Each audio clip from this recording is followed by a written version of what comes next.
set us up. We'll use draftfab and .com, which I'll put in that chat as well. We'll get in the right order, and then we'll just armory pair our way through this. Sweet. No, let me get a little whiskey. Sheesh.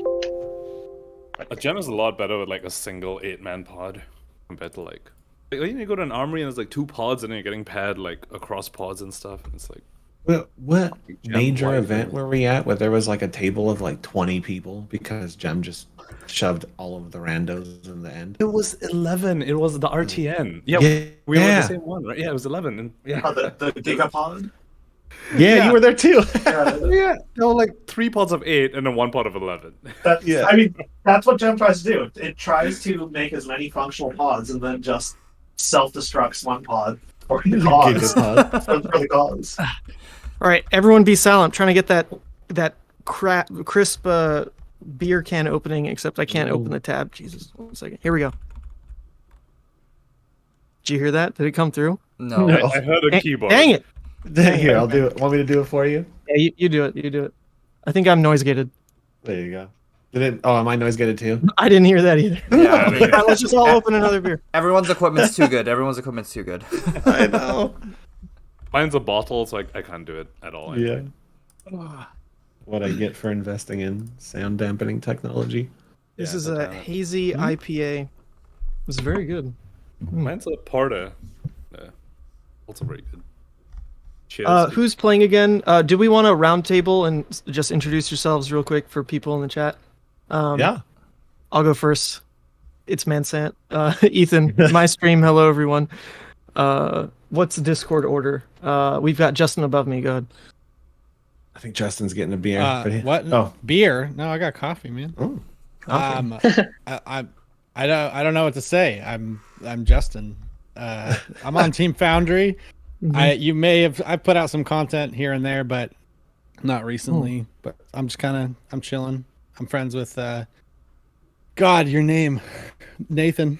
Oh my We're God. very I'm good friends. disowning you, Very Justin. close, man. what was Even I knew his name was Disowning you. Nathan. Best man at the wedding, I- something like that. Right? Yeah. I looked up and saw Flytals, and the name just like escaped me. But yeah, I'm just here chilling. All right. Then we got Jay. Yeah, so my name is Jay. I host the podcast on the Bobble.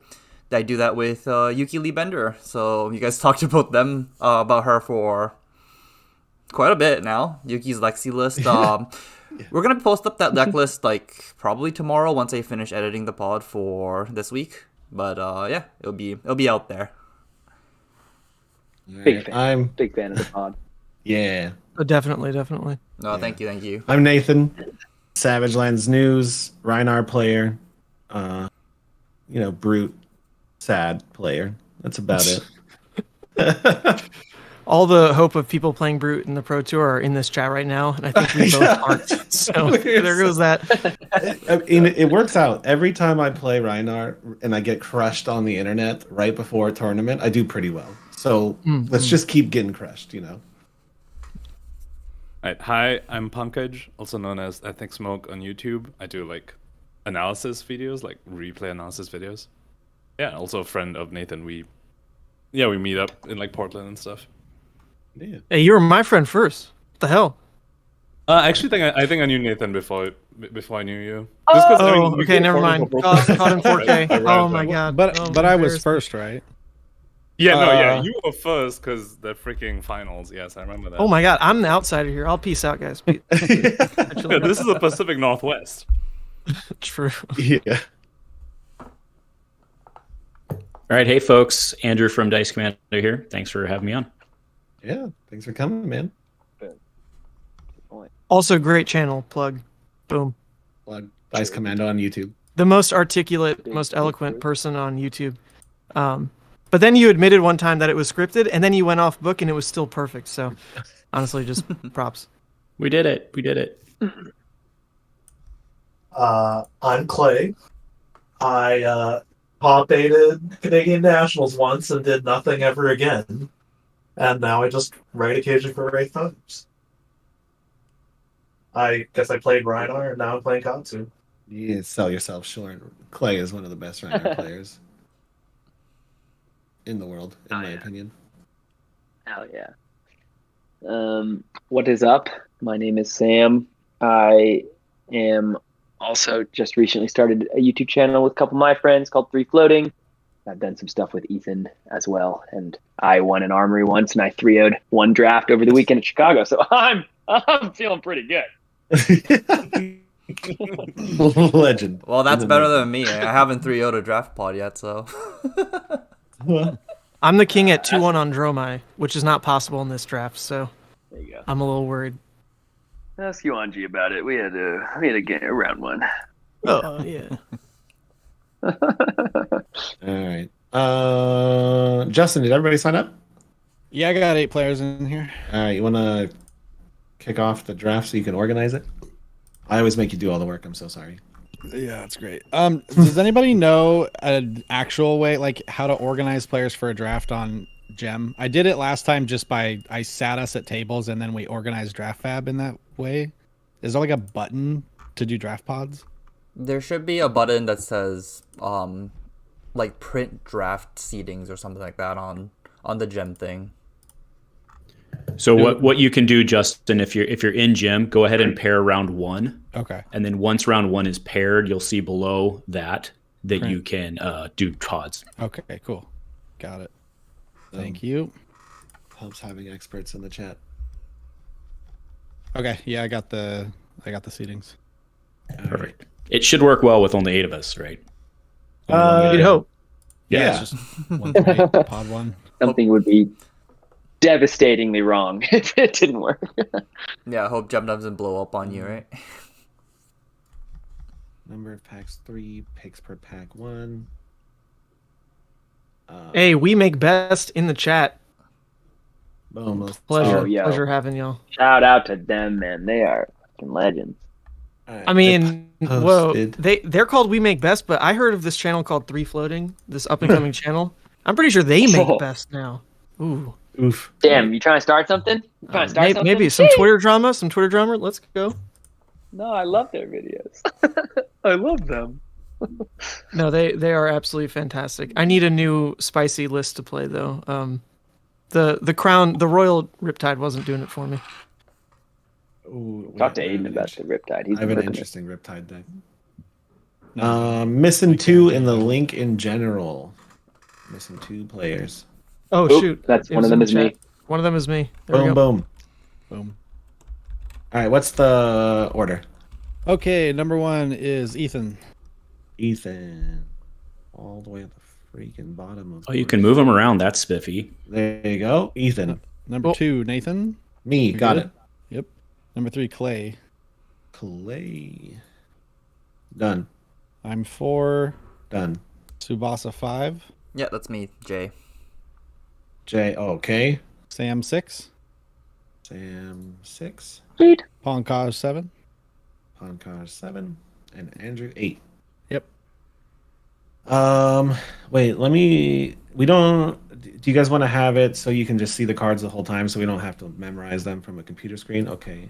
And then no review between packs. Okay, boom. Oh, Let's- I see. Let's shift starting now. Go. Oh.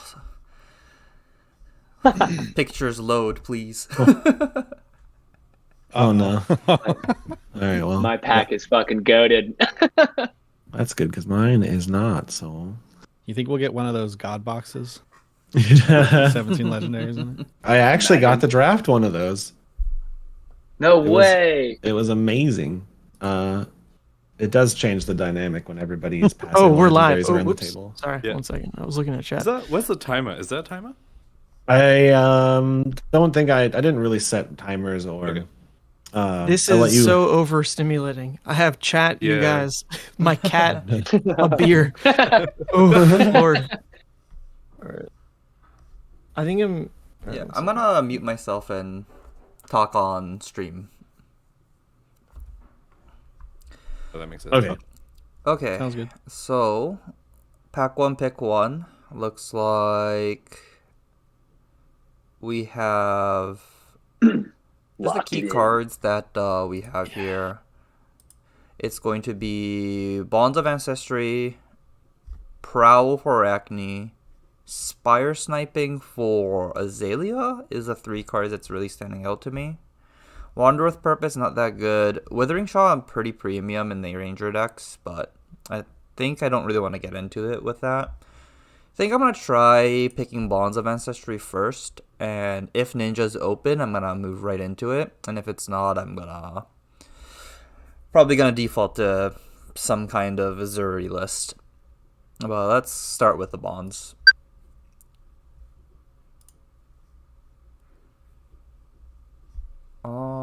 Man, these pictures are not loading as quickly as I want them to.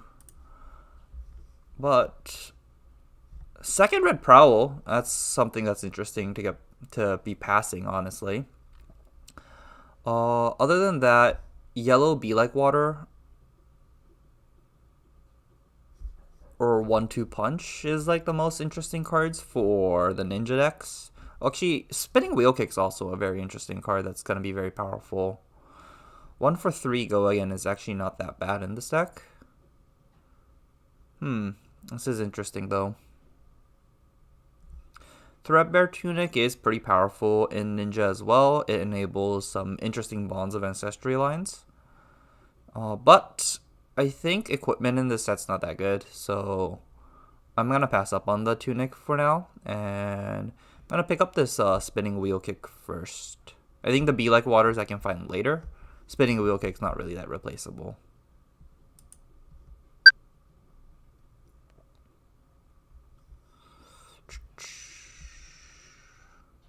I don't know how properly these packs are curated.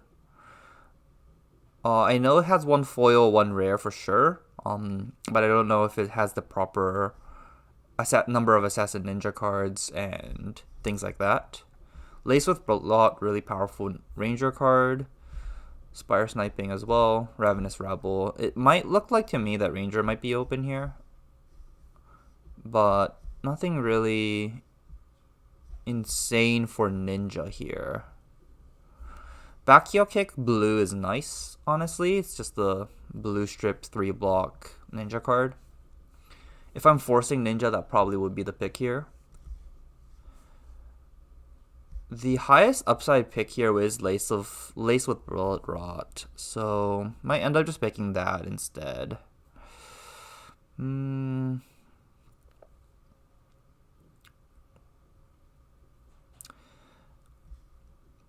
Yeah, so I'm gonna hedge here. I'm gonna pick up a Lace with Blood Rot just in case I do end up going into Ranger here. If I don't see like Surging Strike or Whelming Gust Wave in the next pack, I might move off of Ninja. But there is 2 Ninja cards still in the pack, which typically means there hasn't been a Ninja card taken. Blue Short and Sharp's not really a signal, but neither of these cards are premium Ninja cards anyways. Still the 3 generics. I'm actually not sure what's missing from this pack. There's 2 cards missing. It's an equipment, and it's supposed to be a Assassin Ranger card. But the Assassin Ranger card that's taken, they didn't take Lace with Blood Rot, so they're not forcing Ranger, which I think Lace with Blood Rot might be the better pick here.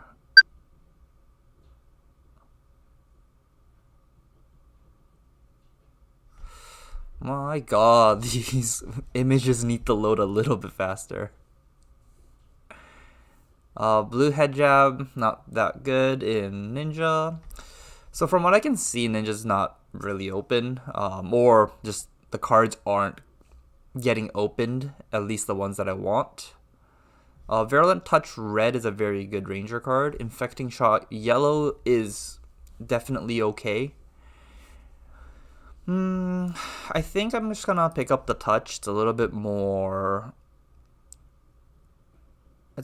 flexible. It can be easily played in both Azalea and Riptide. And I think both decks require just a higher density of just threats in general, and Virulent Touch is a way to like just sneak in damage guaranteed, which Azalea just needs to do. It's like hard in this format to like pitch stack people anyways. like pitch deck the whole deck and then actually get like a good 12 damage arrow. It's probably gonna be like a lot of 8 damage arrows or 10 damage arrows, and there are ways to prevent some damage from those too, so only like 5 damage, 6 damage goes through anyways. Ooh, Lace with Frailty is a sick card for it to come around. So yeah, I think I'm just gonna start moving into Azalea from the cards that I'm getting past due. Ninja's not really open. I haven't seen any good Azuri cards, and I've passed the 2 Prowl, so someone on my left should be in Arachne now. So I'm just gonna move on to Azalea here. If you guys are wondering what I have picked so far, it's I have 2 Laces, I have a Bonds, a Spinning Wheel Kick, and a Virulent Touch. That's another Lace with Blood Rot. That's pretty insane, honestly. Blue Death Touch is probably a card that's... I don't know what's better, honestly, right now. If Blue Death Touch is better, or if Lace with Blood Rot is better. This is draft number 5 for me. This is an interesting pick.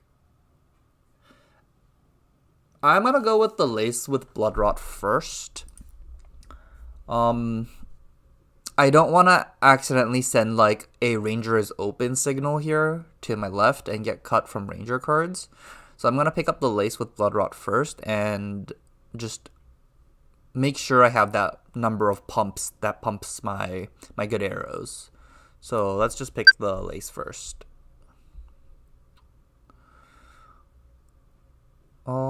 If I'm playing Azalea, I think Withering Shot is a very powerful card, but Spire Sniping is pretty important. From the pack that I see here, Come to Fight, Blue comes into mind, Withering Shot, Spire Sniping, or Toxicity. Widowmaker, I guess nothing in this pack is wheeling, sadly, but like 5 of these cards I'm pretty happy playing. I think I'm going to start with the Spire Sniping yellow first because there's need ways to get first cycle dominate, or Azalea's not winning in this format.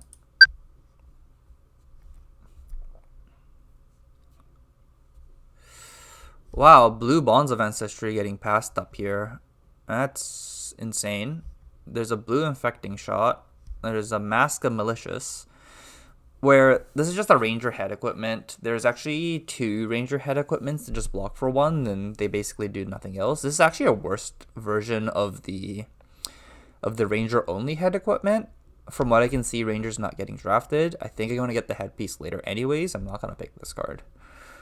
So my pick is between Infecting Shot and Ravenous Rabble.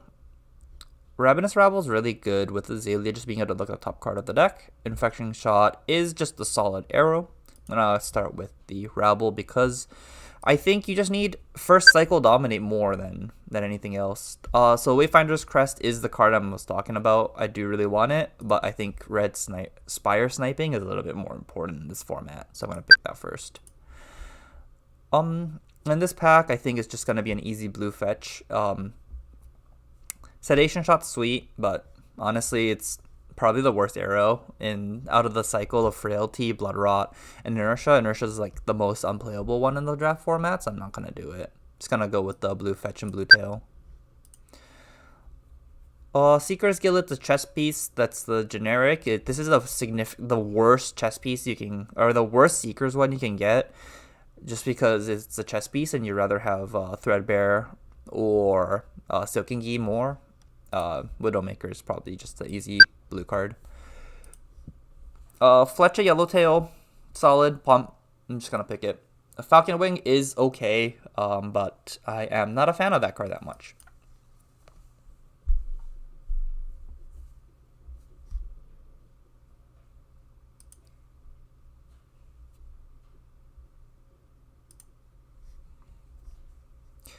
So looking at the picks so far, I have 1 red arrow, which is a little bit concerning, honestly. But I do have 3 Laces, a Virulent Touch, and Just the 2 yellow Spire Sniping. I'm really looking for the red Blood Rot arrow or the Frailty arrow. Those 2 arrows are going to be very important. That's going to be what I'm going to be looking for in Pack 2. I should have given a strong enough signal to my left that there shouldn't be an Azalea on my left. I didn't see any cards that they would have wanted. There is a possibility we have an Azalea on the right that's just actually picking up the red arrows over the pumps, which is a good possibility and a solid one. But they're still passing me up too many Ranger cards, so I think we might be the only 2 Ranger. I think Magic's going to be slightly weaker, but it's okay. It's nothing much I can do about that.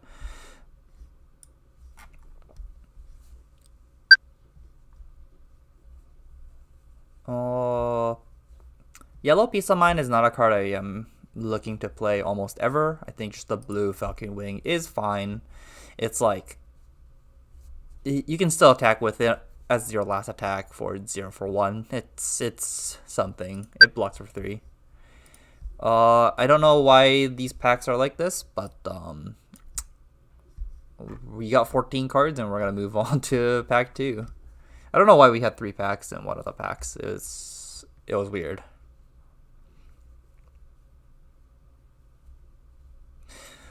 Freewheeling Renegade is not good in Azalea. You just need ways to... You don't really want them to be able to trade 1 card for 1 card, or you're going to just fall behind, because you don't have an actual weapon that does damage, where all the other 4 heroes do. Huge card that comes into mind, or into my eye very quickly, is Lace with Frailty. Card's great. And I like it better than Falcon Wing or the Yellow Widowmaker. Humble Blue is not that great. Humble Red is, I think, pretty strong. Seeker's Gillet might wheel because I think a bunch of people already have a chess piece. And yeah, what I'm trying to wheel here is going to be Scout the Periphery Yellow, Falcon Wing, or the Widowmaker. One of those 3 cards probably going to wheel. If all of them gets picked, then I am in the wrong deck, but I am too deep to pivot now, I think.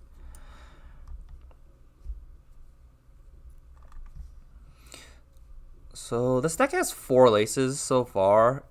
I am missing just red arrows in general, so I'm going to be picking up more aggressively just red arrows in general now.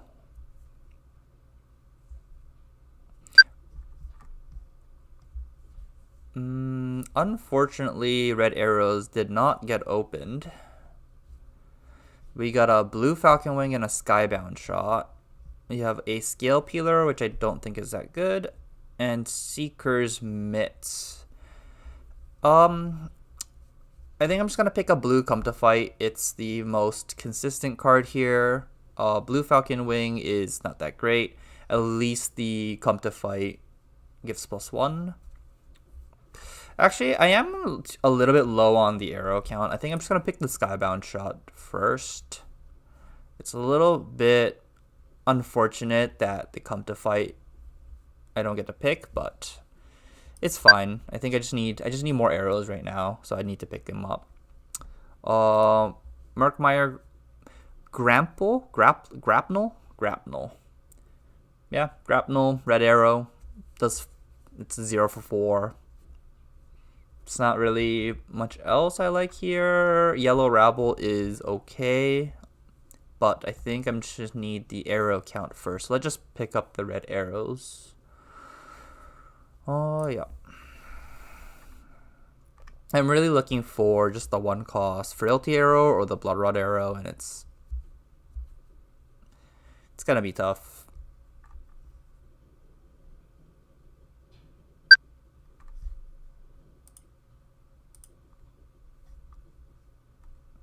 Ooh, I got Withering Shot and Infecting Shot. Oh, and Codex of Inertia. Wow, Codex of Inertia came all the way to here. There's the Wayfinder's Crest. I think this one's gonna wheel for sure. Codex of Inertia is an interesting card here. How well I can use this card really just depends on...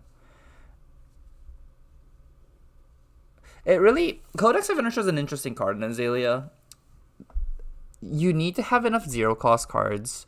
I think I'm going to pick it here just because it is a powerful card, and I can sculpt my deck to be able to play it. It is a little bit of a high risk, high reward card, but we won't be able to do anything about that. So I think I'm just going to pick the Codex here.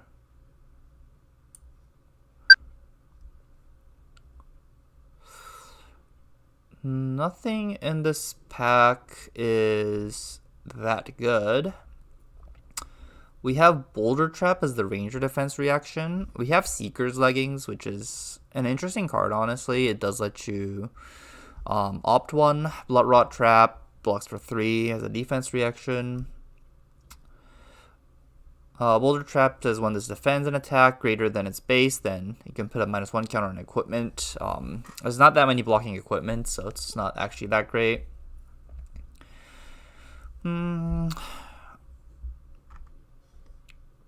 One thing I could do is I could pivot into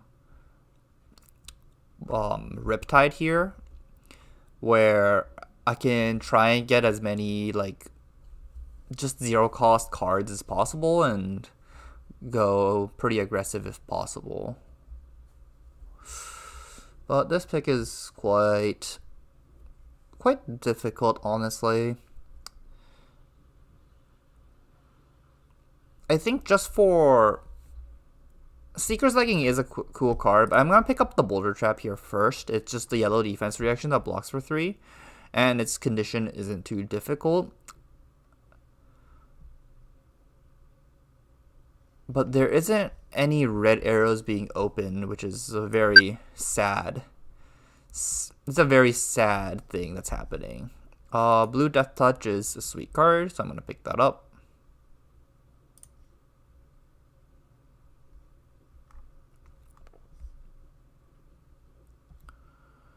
I have a little bit too many yellows currently. Just pretty sad there's not red arrows. Fisticuffs I actually just like as a card, so I'm going to pick that one up as my first equipment.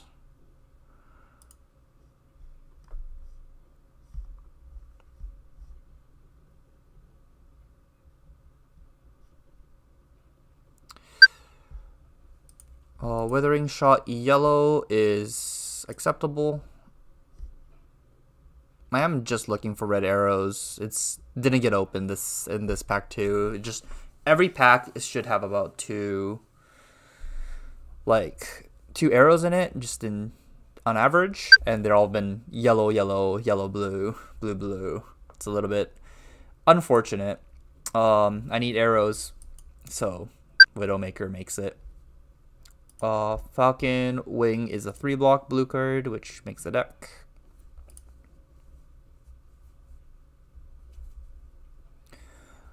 For equipment, I'm really just looking for Threadbare right now because it just works really well with Codex of Inertia. Ravenous Rabble is just a good Azalea card, so I'm going to pick that.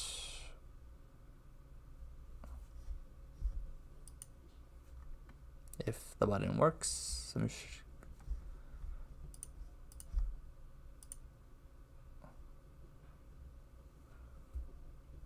Oh, this is not... Is this glitched out? Fabdraft.com, please. Give me the rabble.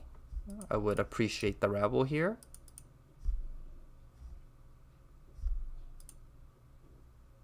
I think I didn't get the rabble.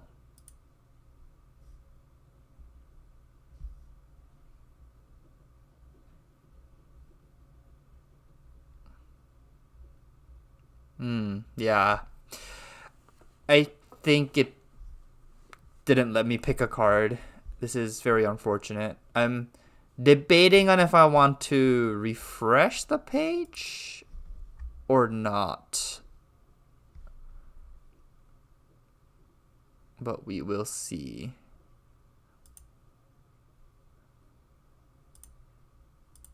Let's see.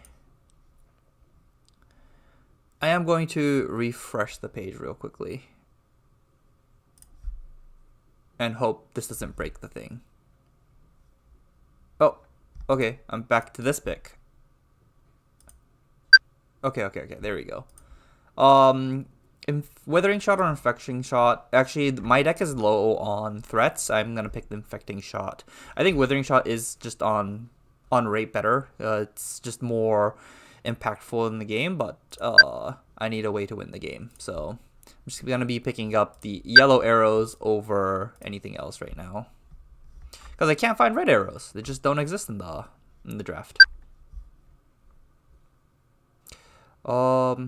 Right here we have Infecting Shot as the red arrow and a red Skybound Shot. I'm just gonna pick up the Infecting Shot because I just need red arrows. Like, there's nothing I can do about that. I just need red arrows.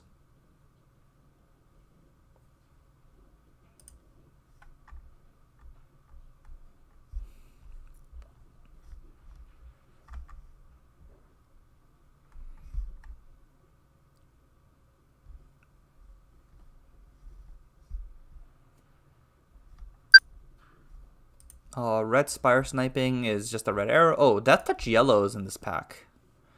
Death Touch is a pretty powerful card. Also, Silken Gi. Ooh. This is interesting. Death Touch Yellow, powerful card I want. Spire Sniping, powerful card I want. Silken Gi, powerful card I want. Death Touch not gonna wheel back. I know that for sure. Spire Sniping might. Silken Gi actually not really the type of card I'm looking for in this deck. A lot of my arrows is just a 1 cost, so it is pretty cool to make it a 0 cost to be able to attack with it. But I don't think it's actually that important in this format to do so. So I'm just gonna pick up the Death Touch because I think it's just a slightly more powerful card than Spire Sniping. Ooh, Fletch the Red Tails in this pack here. The only card I'm passing up is Yellow Sedation Shot. I think that's fine. I'm just gonna make sure that when I do go off, my Laces and the Fletch is gonna make sure it kills my opponent. Lace with Inertia, the worst pump. I just don't care about it. Widowmaker is an interesting card. Defense reactions can't be played to it. I don't know if I care. Because they're just gonna get 2 cards in front of it. It's just, I actually like the blue Widowmaker a little bit better than the red ones. I'm gonna pick up the red arrow here, Skybound Shot. I'm just looking for red arrows only right now. I'm just need threats, or I'm gonna deck out. I'm not gonna have enough threats right now, and I am desperate to get more red arrows. 7 red arrows would be ideal. I am nowhere close to that. I have a lot of yellow arrows, which is, it's okay. It's something, but we'll have to see.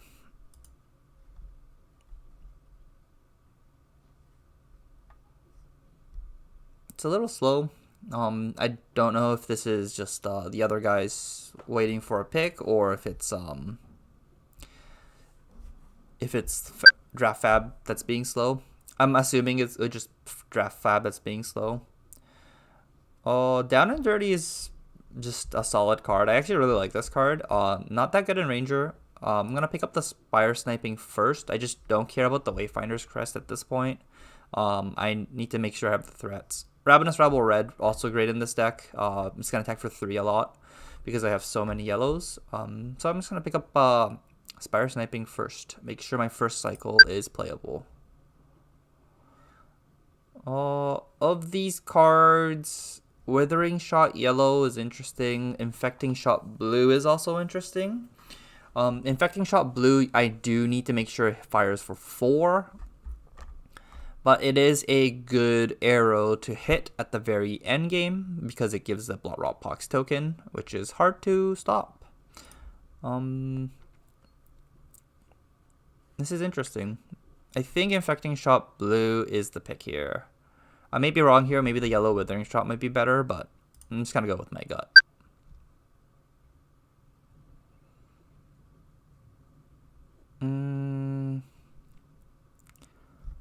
Seeker's Gillet, Blood Rod Trap, face the local Skybound Shot. I think I'm just going to pick up the Seeker's Gillet here. I feel like just having... I don't think any of the other cards are that much better in my deck anyways. Blood Rot Trap is okay, but it's actually pretty hard to trigger this card that I found. It is a defense reaction block 3, so it's just good against Ranger in general. But I think Seeker's Gillet, having that option to opt 1 will be a little bit more important.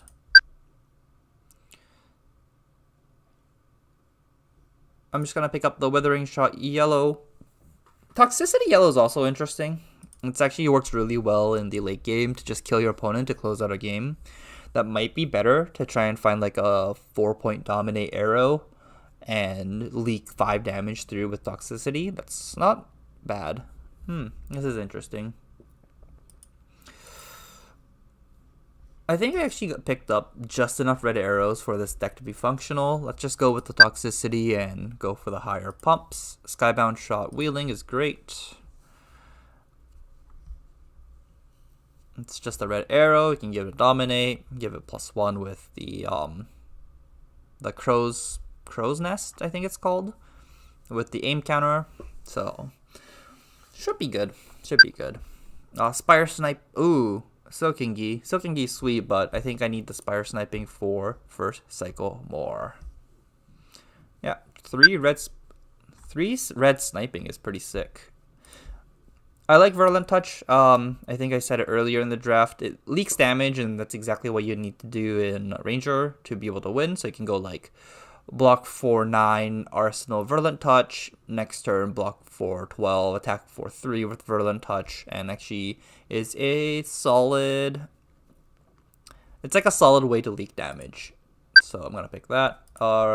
Yellow Spire Sniping or red Widowmaker. I said red Widowmaker is not that. I like blue one better than the red ones because it forces blocks in different ways. That being said, Widowmaker red does end games. Find the Wayfinder's Crest at the very end here. Very good. So I'm just missing a legs piece, but I don't think there is a good leg piece. Like I maybe want the Seeker's leg piece, but there's one card to come, and we know we don't have it. So.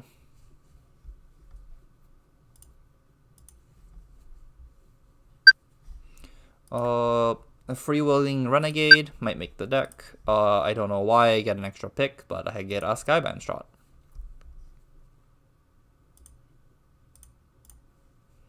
Oh, they did. All right, that's it, right? Just creates a game. Yep. Yep. Okay, Got it. I'm severely disappointed with what I have, but that's all right. Ooh, how do we? Yeah. How did no one go into range out? What happened?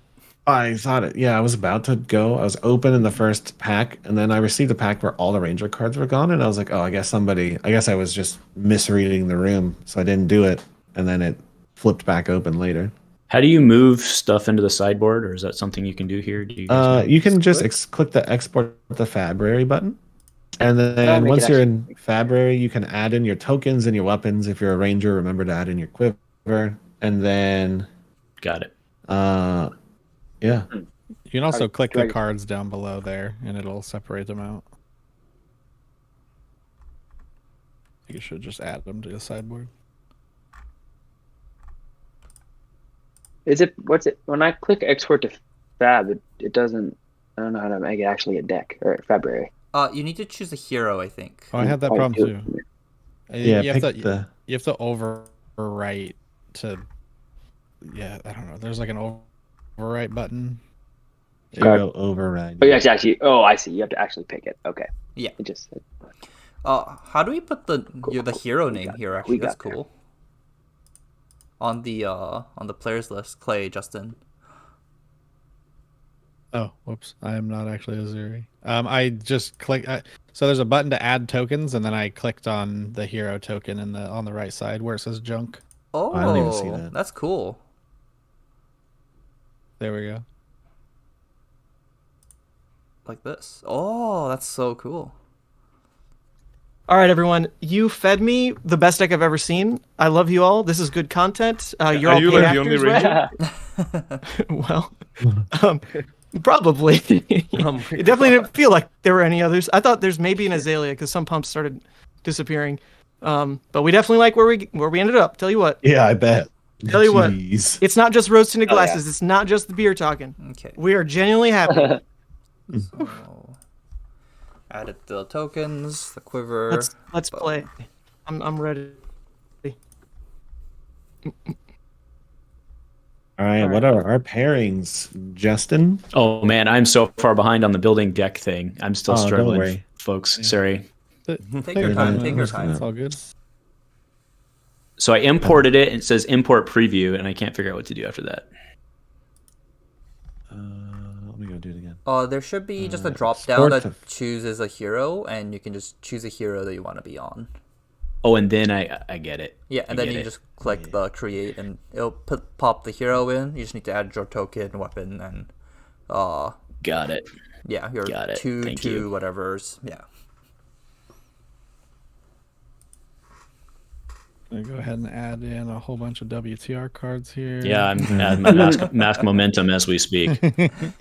All right, package. How did your Katsu deck turn out? Terrible. Because I thought I was sending people into Ranger by passing, like, infecting shots and shit. And then Yeah, no one went to Ranger. Whoa, Yeah, I'm I in I Ranger. passed so many rare pumps. Yeah, I just saw lace with blood rot, lace with blood rot, lace with frailty, lace with frailty. These are good cards. Yeah. Well, to be fair, I didn't end up with the laces.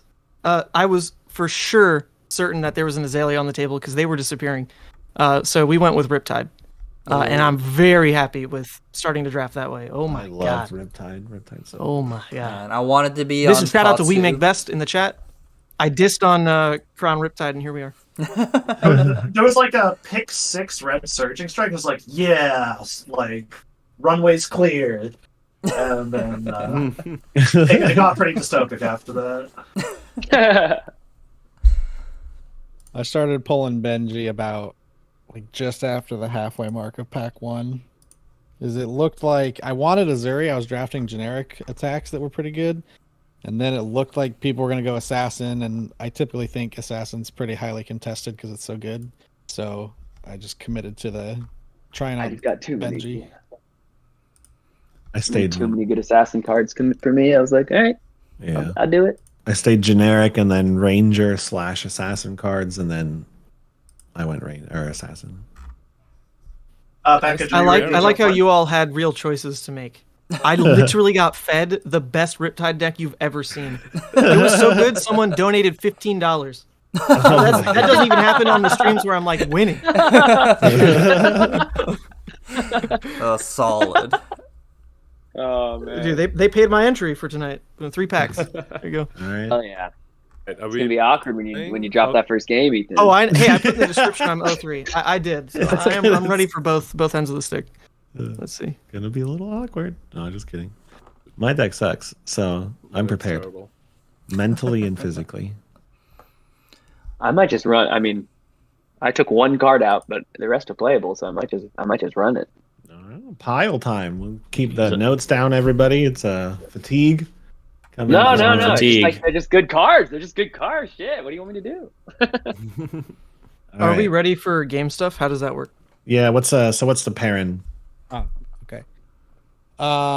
Me versus Andrew Okay. at table 1. Nathan Okay. versus Sam at table 2.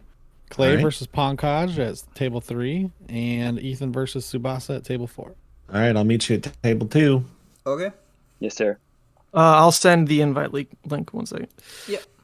I'm just gonna move over to the chat. Okay. Okay.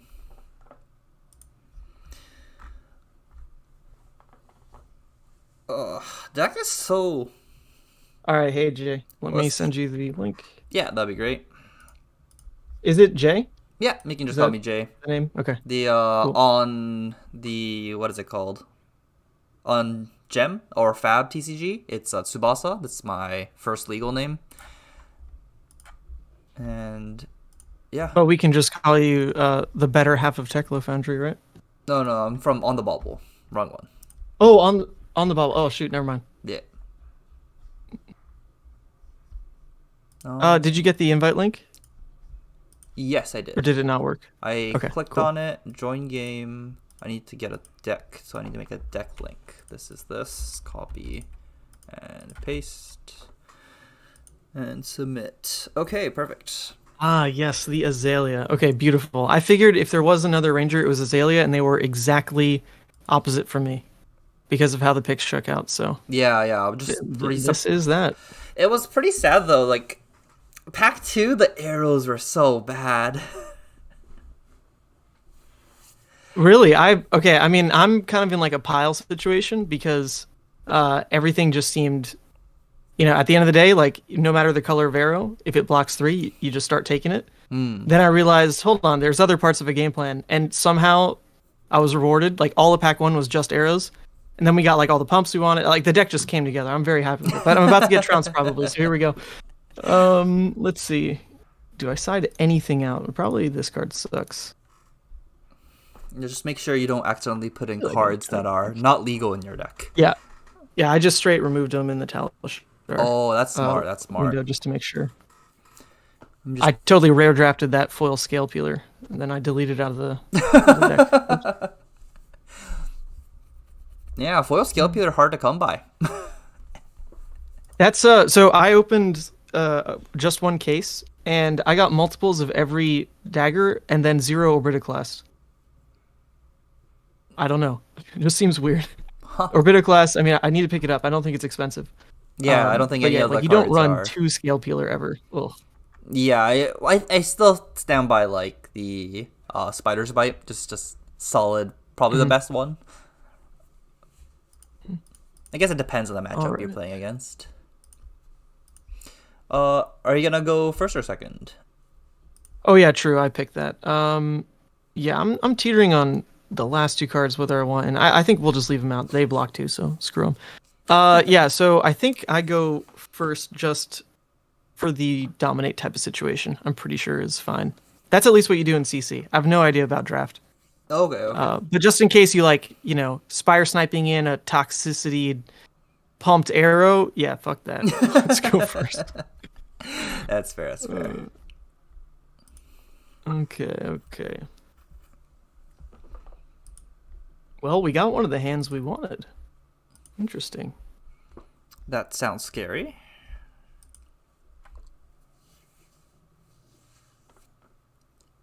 Interesting.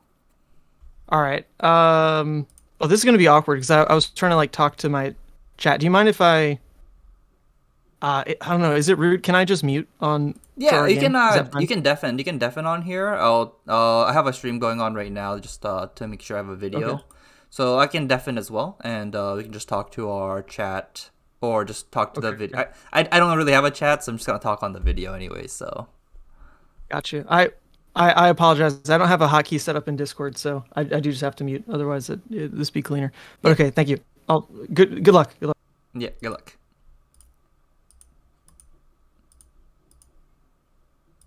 Okay. Looking at Mansat.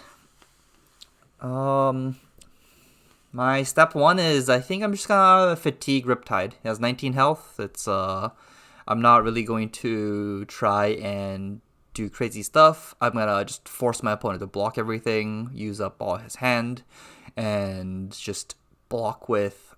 Just make sure keep my life totals high, and I have 4 more cards than he does. He has a little bit of stuff, but I'm not too worried about it.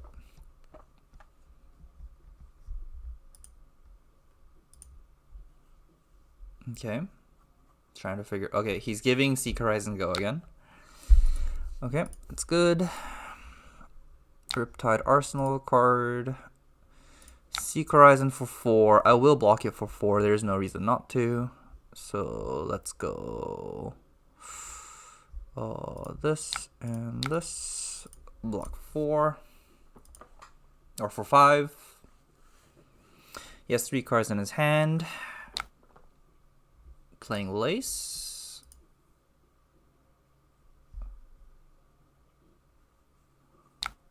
Oh, he has a Codex of Bloodrot. Okay, that's good to know. And this is coming in for 5, so I just block for 6.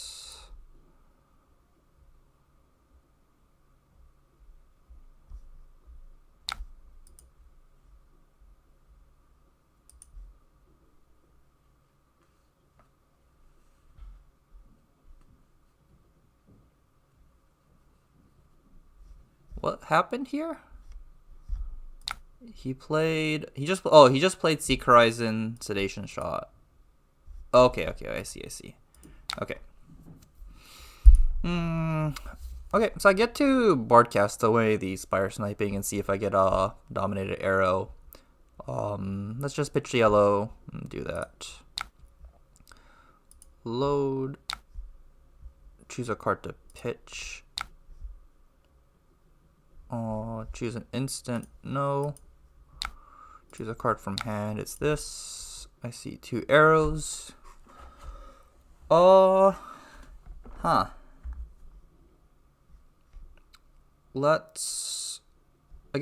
draw both of these. So top, then top. Activate Azalea. That's good. Get this. I'm gonna pitch one more card, so resolving Crow's Nest. Yes. Firing this arrow. I want to pitch this.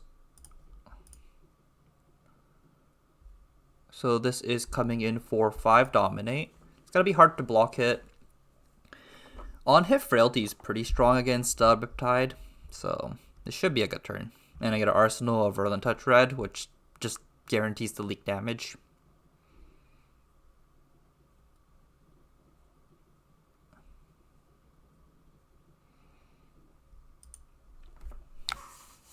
Ooh, he's not blocking? Okay. Oh, he's used Bolden Trap.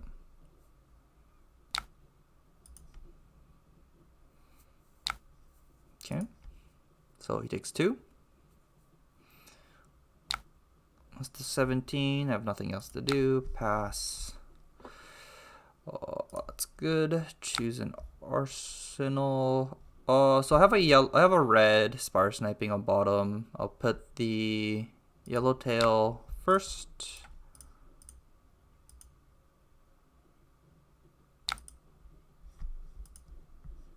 Yeah. Give an arrow, aim counter, Sedation Shot for 5. Sedation Shot for 5. I'm just gonna block for 5 with these 2 cards. Yep.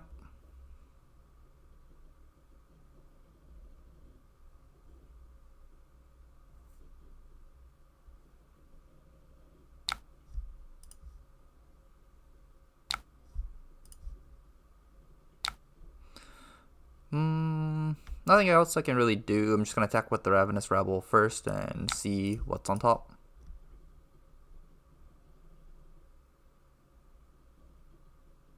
Ooh, it's a red card. It's a red Widowmaker. Ooh, red Widowmaker is sweet with Azalea's ability for 7.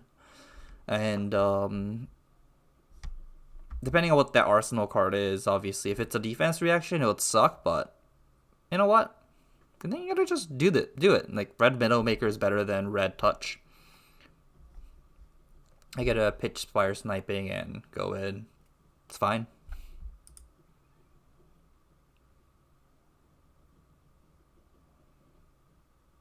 It's a little bit cold. I'm gonna go get a hoodie.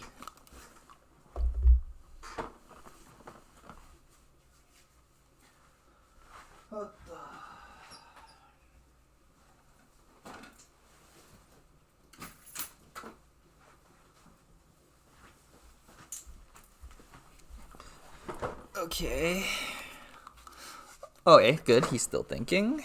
Oh my god, what's in my pocket? I have Outsider's Bulk in my pocket. Okay.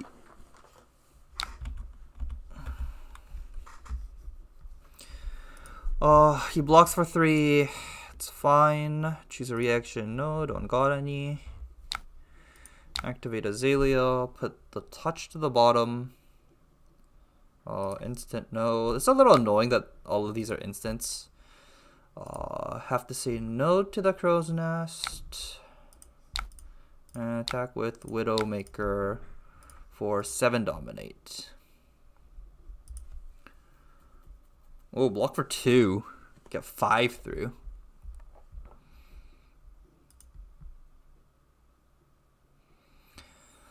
Oh, how many cards do I have in bottom of my deck? I should have... I put Touch and Spire Sniping to the bottom, pitch 2 cards, 4, and this Spire Sniping is number 5. Okay. Oh yeah, I forgot that you can block with equipment. He has 2 pieces of equipment, so this Widowmaker is actually not that good.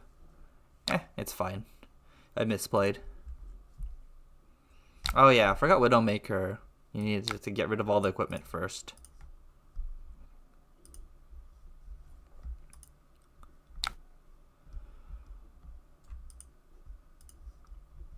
Oh, he's attacking with... for 4 with Skybound Shot?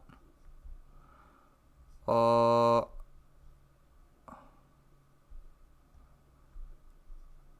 do I want to do here? I think I want to have Fletcher Redtail in Arsenal.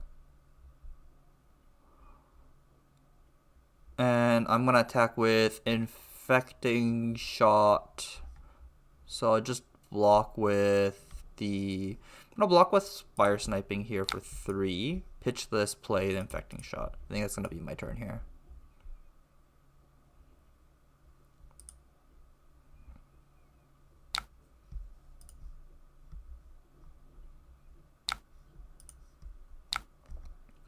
So, activate Bard Castaway, I will load, pitch this, and I will not choose an instant to play. Yeah, so this gives me... This will give me 2 cards from his hand.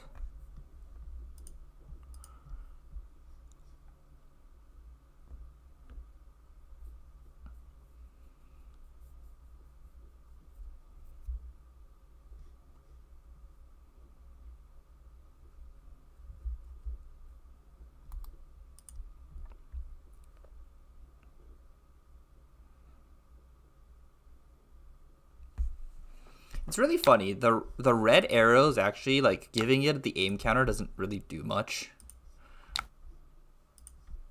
Oh, he gets trapped, blocking for 6. That's fine. Yeah, but as I was saying, like, the red arrows with the on hits, like, giving it +1 to 6 doesn't really do much in this format against the Ranger Mirror, so there's no actual reason to do so. Oh, wait, I don't have an arrow.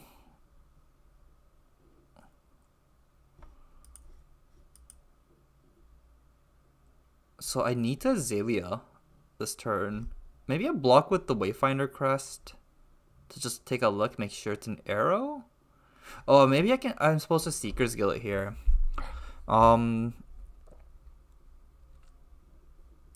attack can go through.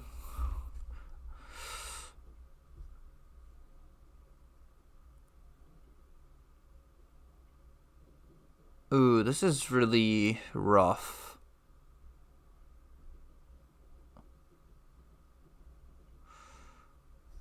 Do I want to Seeker's Gillet here?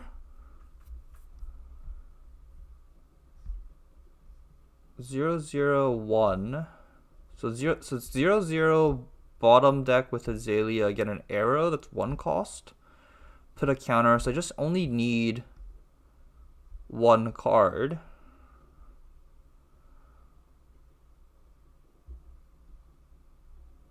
So let's pitch the Boulder Trap to the Seeker's Gillet to opt and see what's on top of my deck.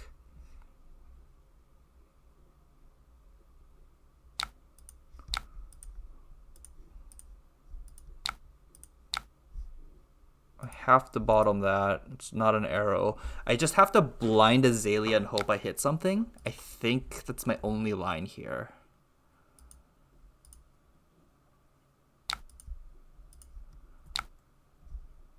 Okay, so let's hope I hit something off Azalea.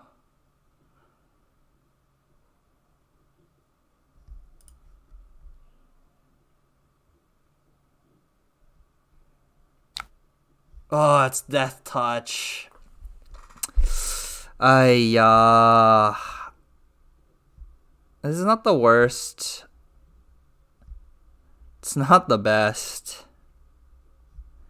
I could Fisticuffs this for the on hit. I'm gonna pitch the Virulent Touch for it. I'll attack with that. I'll pitch the Lace with Blood Rod. It's better in the bottom of the deck.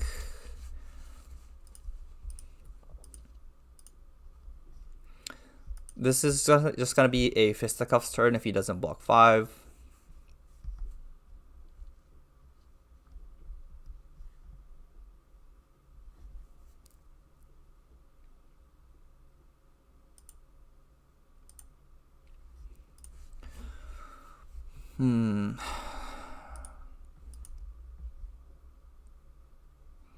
If he nose blocks it, I'm going to give him a Frailty. If he does block it, it's very possible I'm just going to give him a Blood Rot. If he blocks with 1 card, I'm going to give him a Blood Rot. Well, he ends up blocking for 5, which means I don't need to use Fisticuffs. Choose an action.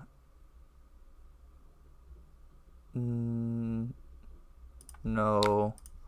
Choose instant. No. I'm gonna Arsenal the Virulent Touch, so then I can turn it into an arrow if I need it to be.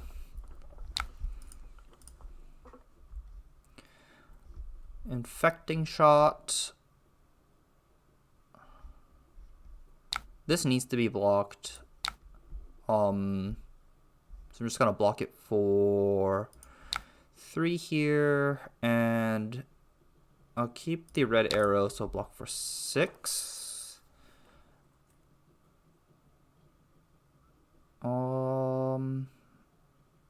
Yeah, nothing much else I can do about that.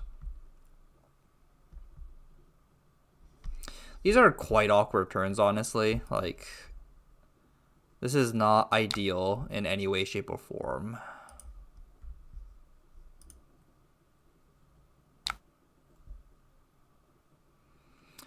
That's fine. I'm just gonna attack with the Virulent Touch and get some. Just gonna get some damage through.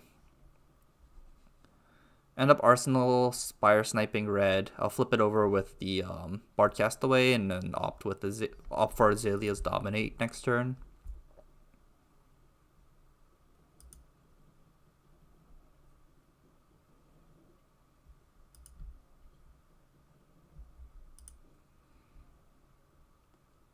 So he currently has 5 cards plus 16, so it's 21 cards. I have 23 cards plus the one that I'm attacking with.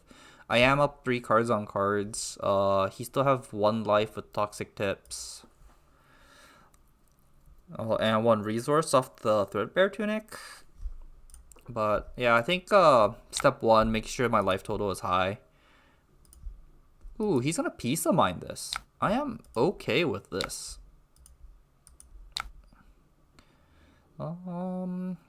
Now the question is, do I want to pitch stack any of these? No,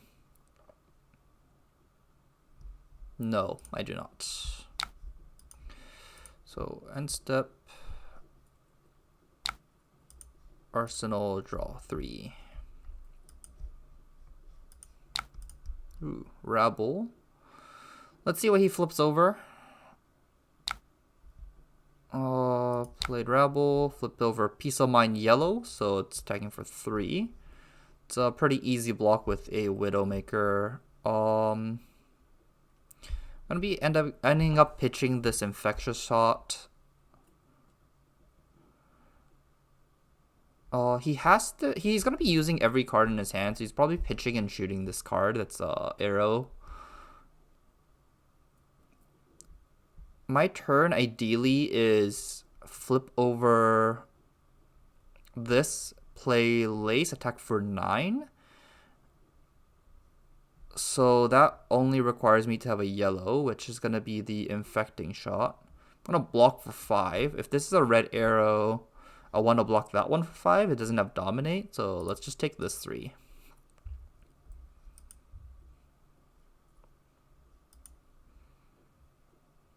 If it's a 6 point, I'm gonna use the Wayfinder Crest and block for 6. If it is like a Blood Rot or Frailty. Oh, ooh, it's a little gross actually. Yellow Sedation Shot means I only need to use 1 card to block with. Then I will give you 1 card to block with. Yeah, I guess I don't even need to do this. I actually don't want this card in hand. I don't want to. I think...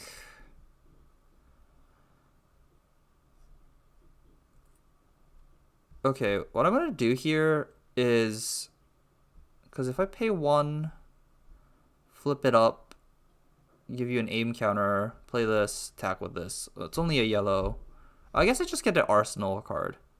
Oh, I need an Arsenal card anyway. I'm going to Arsenal this card. Yeah, what am I thinking? What am I thinking? Don't do dumb things. Don't do dumb things. So he has 18 cards left. I have 22 cards left. Very good. So first off, Bard Castaway. I want to get an aim counter. Pitch the Infecting Shot. This will be good. So I gotta choose top. Sure, it doesn't really matter. Both cards are gonna go into my hand. Play the Lace. That's good. Keep on forgetting that the Bard Castaway gives me an instant window, which is a little bit annoying, honestly. Oh, why? Oh yeah, this card doesn't care about aim counters. I just keep on thinking that aim counter just gives 1 power, but it actually doesn't. Either way, Spire Sniping, it's gonna force the yellow Piece of Mind to be played here, I think. That's gonna be the Arsenal card. He has to play it. It has Frailty. It's gonna be pretty awkward for him if he doesn't have a blue in hand. I'm assuming he still does. He hasn't played too many blue cards. Blocks for 3, interesting. Piece of Mind, blocks for 6 total. Okay, and he gets a Frailty token. End of turn, no instants, Arsenal, draw. Codex of Inertia, it's interesting. Attacking for 5 with the Falcon Wing. It's actually really funny. I don't need to use Codex of Inertia against him, so I think I'm just gonna end up blocking for 5. I block for 5. I block for 5 this way. I can use Azalea to see what I can get. And... Or I can just attack with this Freewheeling Renegade. That could be just later. So, yeah, I'm just gonna block for 5 here. I don't want the Inertia token. It's just annoying to deal with. I'm gonna Azalea and see where that leads me. If I don't hit an arrow here, I'm just gonna be like just naturally sad, and that's okay.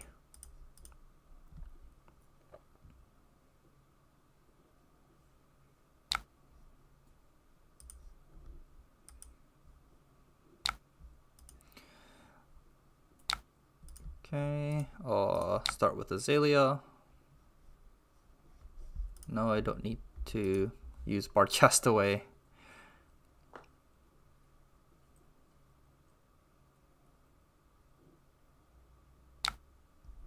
Ooh, it's a yellow Death Touch. Yeah, I just attack with it. Arsenal, Lace with Blood Rot, and it seems like that seems good. Oh, I need to undo that. I need to undo that. Undo.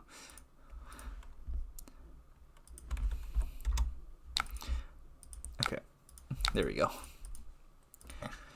That was my mistake. So yeah, I'm stacking with the touch for 5. Now 1 floating. I could pitch the Lace if he only blocks for 5. He gives me 2 cards here, guaranteed.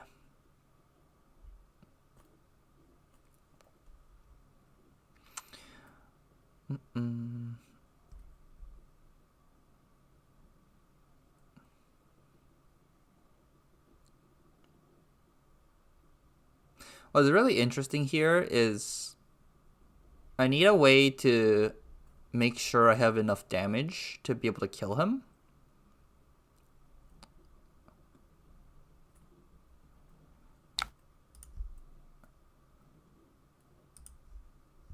Okay. Is a defense reaction? Oh, what is this? Oh, it hits. Ooh, this is interesting.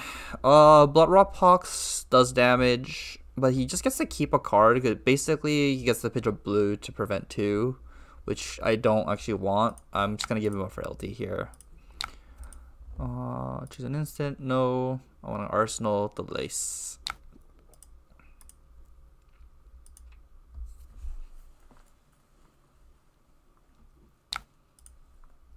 Lace with inertia. Withering shot for 8. Ooh. That's pretty good. I guess the arsenal draw 4. I'm gonna play Lace with Bloodrot. I'm gonna pitch a infecting shot to load the Spire Sniping. I can see the top 2 cards. If they're red arrows, I can load it for 8 Dominate with Toxicity, which is, I think, good. 8 Toxicity, 8 Dominate with Toxicity is what I want to do. So I can't do those cards. Having an Arsenal with the Inertia on hit doesn't matter, so I can just block for 3. Yeah, let's do that. I'll just block for 3.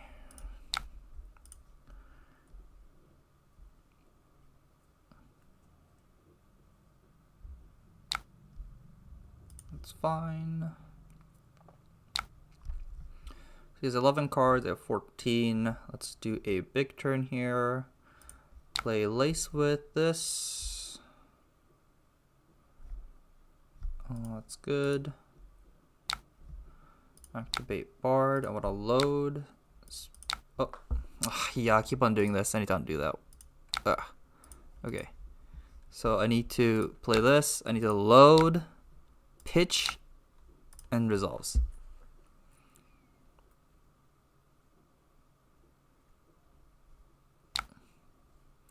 So choose a card. Oh, that's actually pretty good. So top, and then top. Okay, good. And then I'll activate Azalea.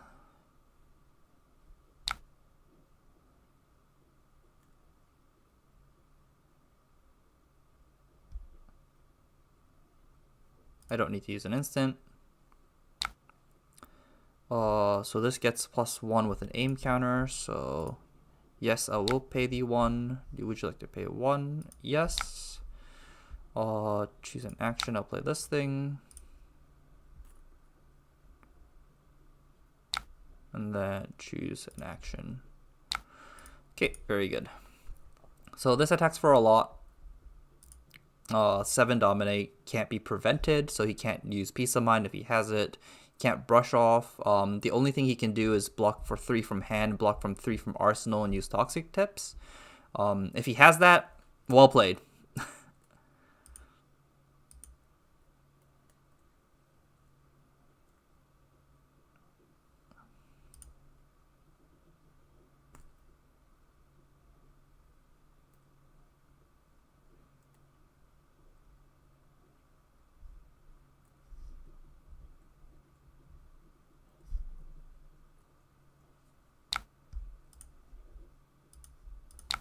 Oh, nice. So I got him down to 4, which now means he needs to block everything.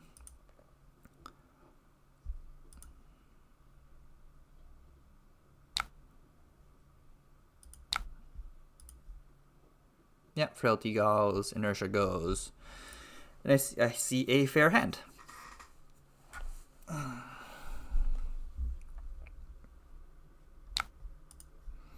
Does Codex of Bloodrot attacking with Withering Shot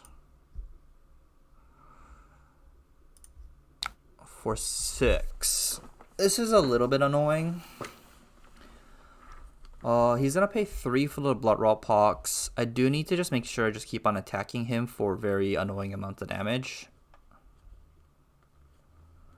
Can go pitch this, play Bard Castaway, load Spire Sniping, and fire it.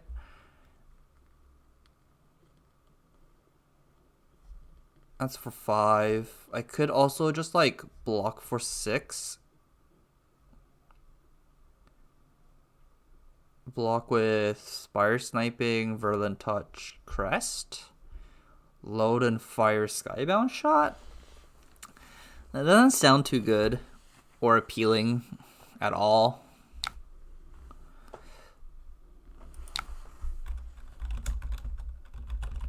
Oh, he wants a redo? Sure.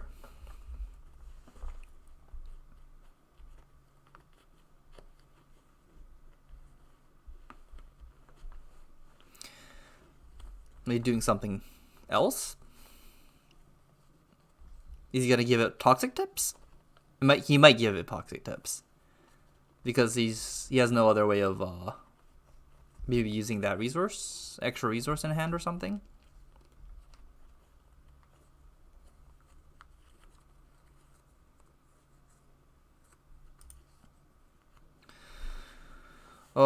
Still, what do I do, right? Like, if he's attacking for more, that's like harder to block. That'll be actually honestly better for me if he hits me for like 8.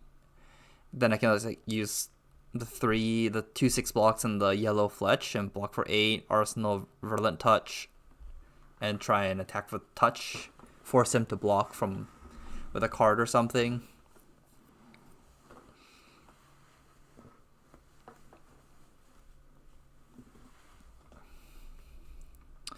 The awkward thing is, like, because I don't have an arsenal right here, it's hard to use Azalea's ability to just like blind to try and get the red arrow. If he just takes the 2 damage off the Bloodrock Pox this turn, then he just dies, right? Oh, there you go. Okay. Oh, so he's... Okay, this play didn't change. This play didn't change at all. Okay, so this play didn't change. It still doesn't make... It still makes these hands super awkward. I could just attack for 5. I get at least 1 card from hand. He has 9 cards left. The thing is, like, I could pitch yellow, load Azalea, pitch this, play the arrow with a Fletch. It's 9 dominate. Yeah, he has 1 defense reaction left in the deck, so he might be in this hand right now. It's just safer to block. I know this. I could just block for 6.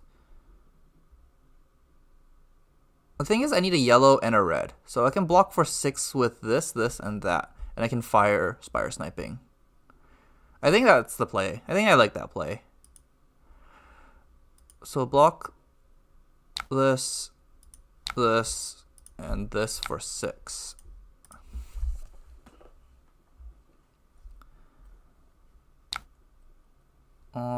So choose an instant. No.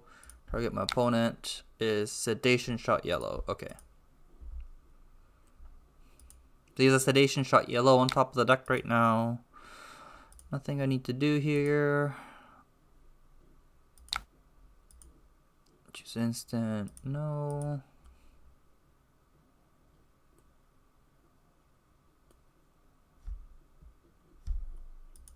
Yeah, he pitched a blue. So my turn, activate this. I want to load, pitch, it's fine. Spire Sniping, yep, both of those cards I know of. Attack for 5, he needs to block here. I have 10 cards left, he has 5 plus 4, 9 cards. This is technically lethal right now.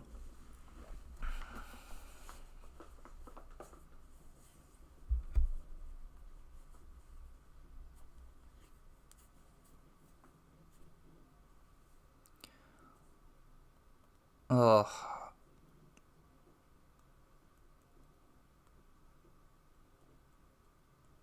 So my next hand is Rabble Boulder Trap. I think the way I win this game actually ends up gonna be being try and get the Rabble to hit 4 with 0 cards in deck. That might be my line actually. Either way, he goes to 2. So then it'll be my turn. I draw 4.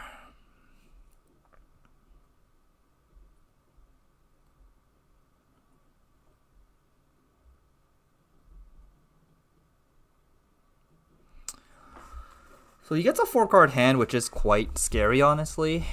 These fletches aren't gonna do anything. Actually, yeah. This is pretty bad. A pretty bad hand for blocking in general.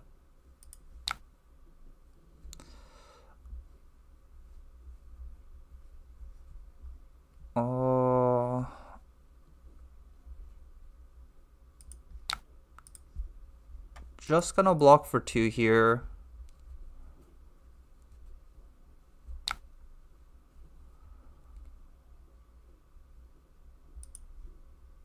There's nothing I can really do with this hand. So I'm just gonna, I wanna block Arsenal if possible. Okay, so it's a Infecting Shot. I'm just gonna block with both of these cards here. Arsenal the Rabble, draw 4.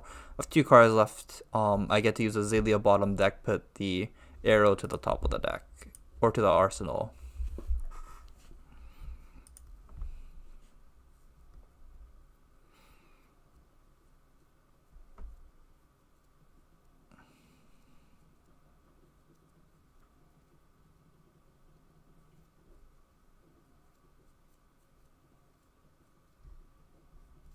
Was he thinking about using Toxic Tips? Is this what it is?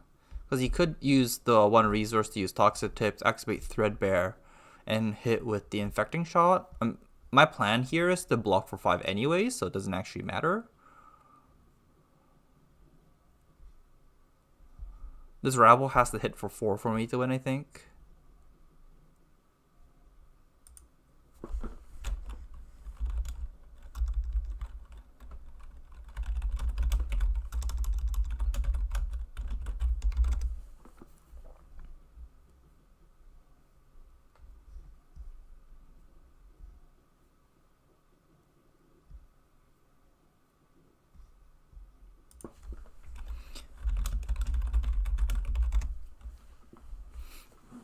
Okay, yeah, exactly. I think the line that he's actually looking for is he might use Toxic Tips, Threadbare, Firing Infecting Shot for 5 with an on hit with the Toxic Tips. Yep, that's exactly the line I want him to do here because I actually blocked for 5 here. So block with this, go to this, go to Reaction Step, Boulder Trap. Blocking for 5. Okay. My turn's pretty simple. I'm just gonna pass. Pass an Arsenal.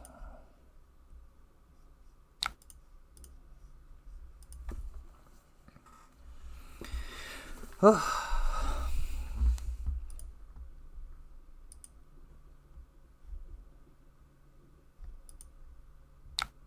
I'm gonna get a Blood Rot.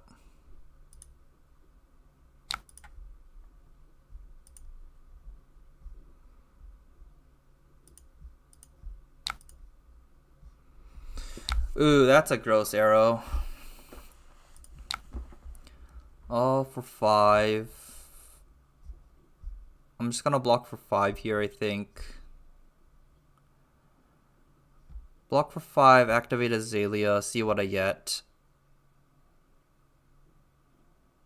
And then attack with Fire Sniping if I can use the card in Arsenal.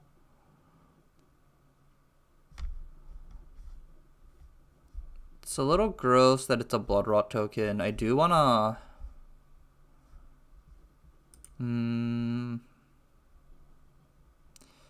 The thing is, like, if I overblock here and I just run out of cards, I just look dumb. But I think just I think blocking for 5 is fine here. Yeah, I'll just block for 5 here.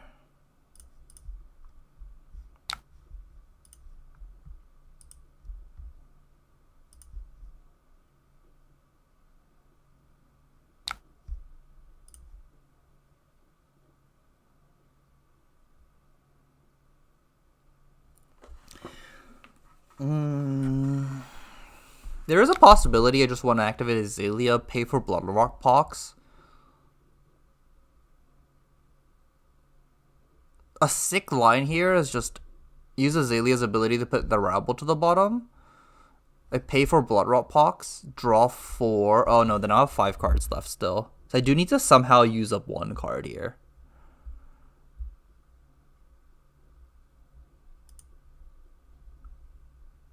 Is there a way to... I can't burn 1 card for no reason. And pay for the Bloodrot Pox. Okay, so let's just start with Azalea-ing here. Let's see what I get. It's an Infecting Shot blue. Interesting. I go to 4. I hit for 4. Yeah, okay. I can just pitch this yellow, Arsenal the Spire Sniping. Yeah, I like that. I like that. So, yeah. Let's activate Crow's Nest here. And then choose this. Attack for 4.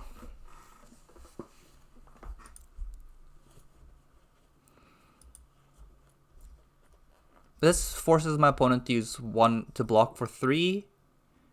Use Seeker's Leggings to block out the Infecting Shot. He'll only have a 2-card hand. I'll go to 4, but there just won't be a good way to use up all those cards. Oh, Pendulum Trap. Yep. And then use a reaction, so it's fine. Yep. Perfect.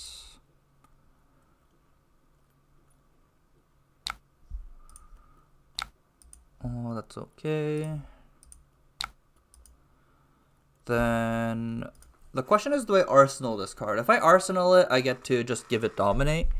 Because it'll be the only card left. I can Rabble for 4, see Squires for 4, have a yellow pitch. Yeah, I think I just Arsenal it. But what if I need to block here? I'm gonna go to 2-4.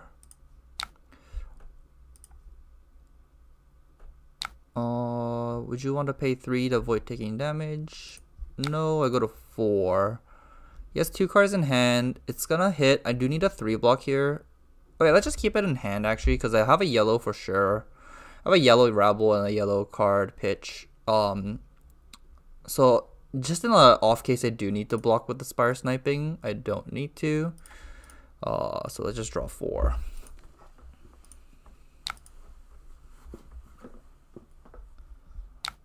Withering Shot for 5, which means I can block for 2. So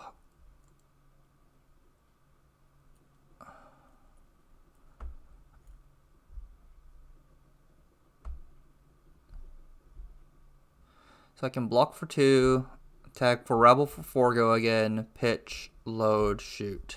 Pitch, load, give it, dominate, shoot.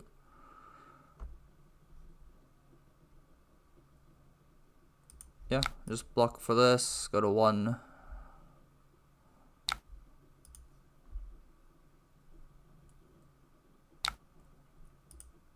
So my turn. Ravenous Rabble for 4.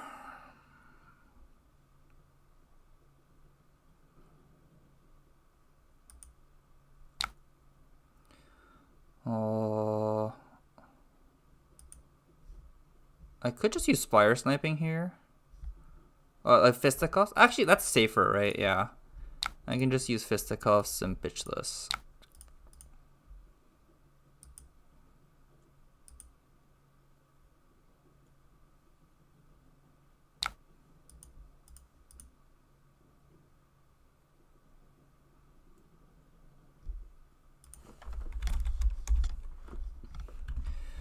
Okay, let's unmute. Yo, Good games. that is so frustrating, dude. I literally just took out Virulent Touches, and that's the difference. Like, I just took out 2 cards, and that's like the actual difference. I figured my pile was good enough, but you had a bigger pile. Yeah, And I had it literally came down to taking out 2 cards. That's so I frustrating. had 4 more cards than you in the beginning of the game. Yep, but going first kind of fixes that. I traded 2 for 4, but then the difference becomes you're still 2 ahead of me, Yeah. Because I didn't add my last 2 virulent touches. So by like turn 2, the game was over, which was just kind of dumb. But oh well. GG's. GG's. Good game. Good game. Used up every single card. Yeah. Well, that's what I mean. Like by turn 2, I was calling it over because it's just always going to be your 2 cards ahead of me the entire rest of the game because we're just going to trade like 2 card block, 2 card arrow, 2 card block, 2 card arrow. So with that trade pattern, like I can't really abuse anything. You're the one who can try to cheat around that with dominate. And when you actually had the dominates, I had just used my peace of minds. Mm-hmm. So yeah. I mean that just lined up really well. Yep. Okay, let's head back to the lobby. Absolutely. I feel the 3-0 for you, Jay. You got this. Thanks. Boom. Hey, just finished. 1 card away from fatigue, huh? Oh yeah. Well, I got 2 cards, so my bad. I'll never do that again. Just I guess you play literally every single card in your deck. That's what we learned. I have a log of all of the draft games that I've played in so far, which is like enough.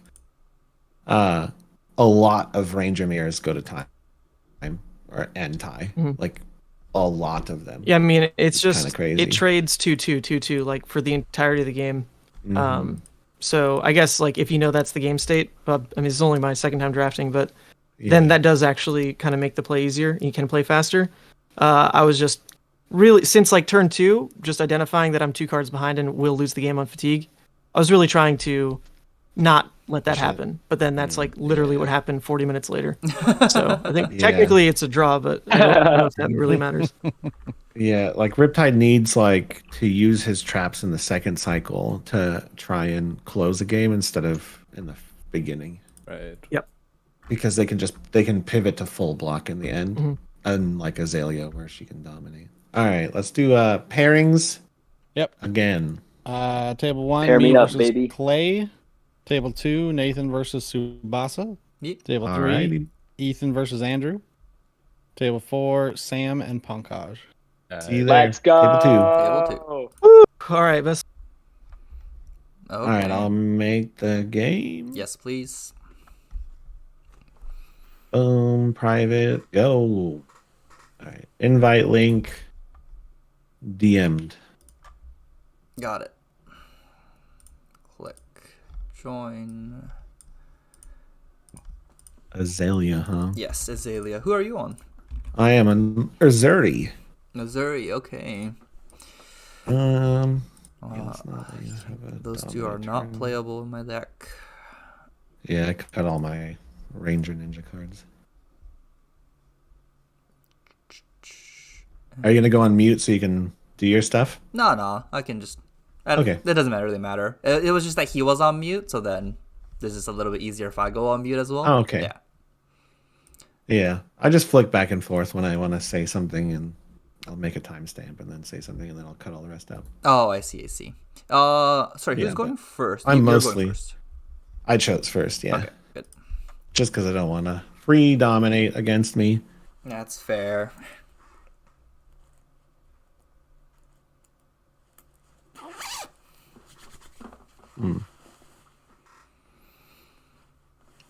Oh, well, yeah, there you go. Oh, snack attack. Yep, I'm gonna give you a block.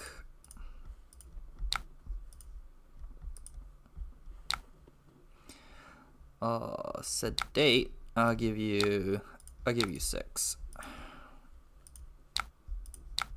Okay.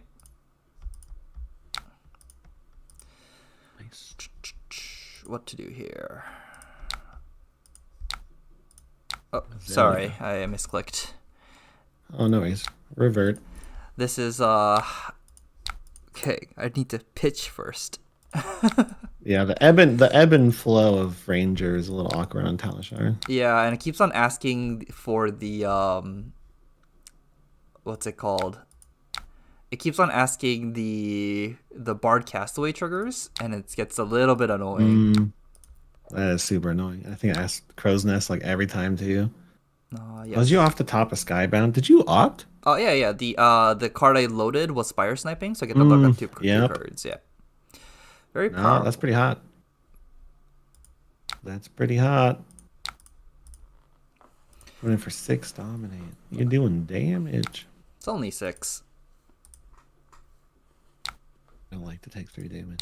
I like to block. I'm a blocking player. Oh, I feel you. Let's see. I'll give you...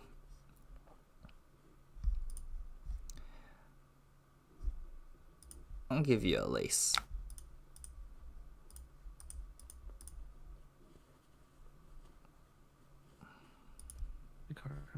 Okay, we're about the same on cards. Dominate. Dominate. Okay. Alright, what is it? Ooh. That's a good one. I love that card.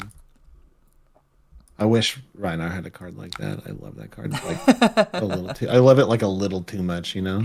That's fair. That's fair. This is a card to pitch.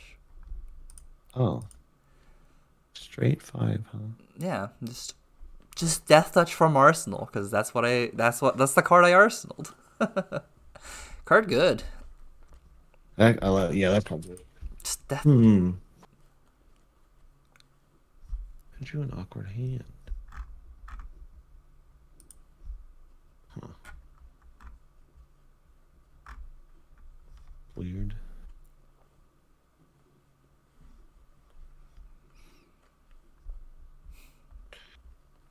I guess it's good to get this hand out of the way now.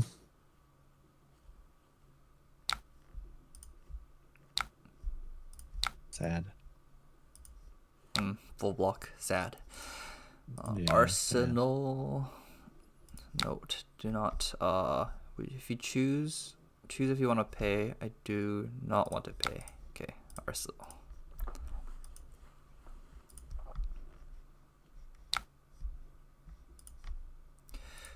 Destructive Deliberation. I love this card too. Just didn't draw a stealth card, unfortunately.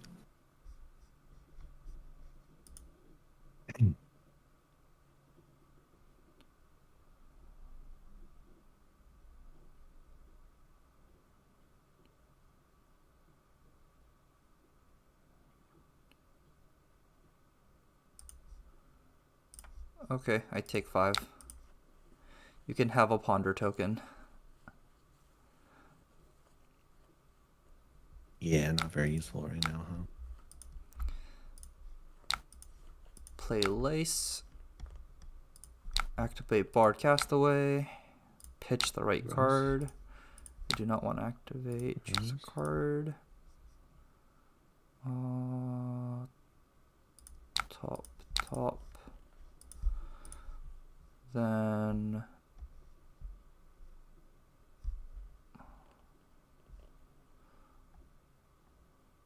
play Fletch. Oof. Attack you It's for looking large. 10. 10, you're... Actually, it doesn't even have a name counter. So just 10. On hit frailty.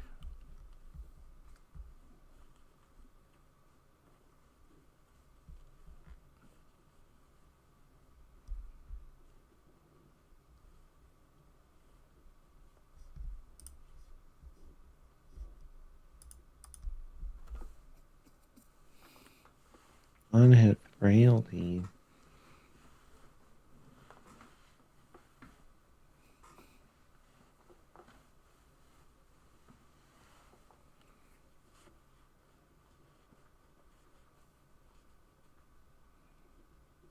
Man, I do not like what I have drawn so far.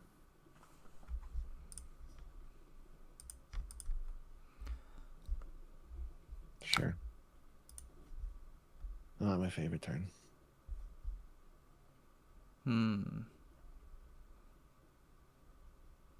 Okay.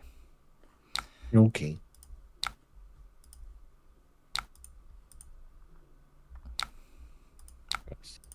All right. Okay. What do I want to do here?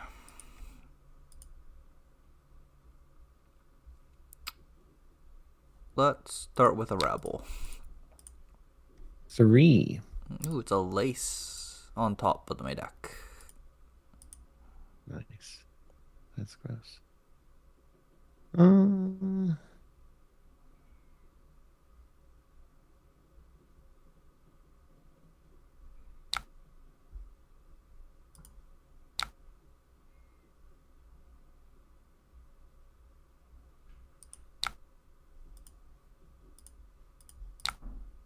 Not bad. Play the lace. Bad.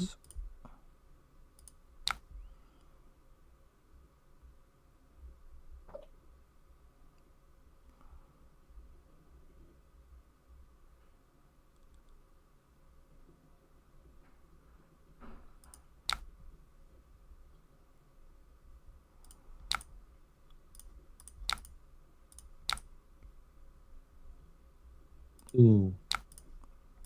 Okay. So 6 on hit makes a frailty.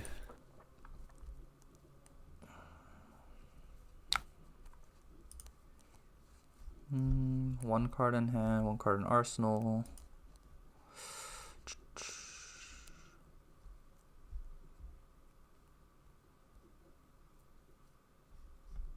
Do I want? Yeah, I just use fisticuffs here. Ooh, not bad. Another draw up.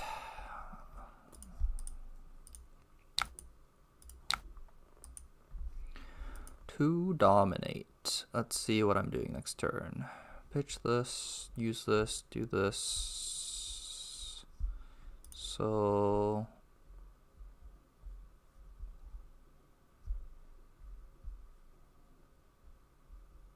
put this in.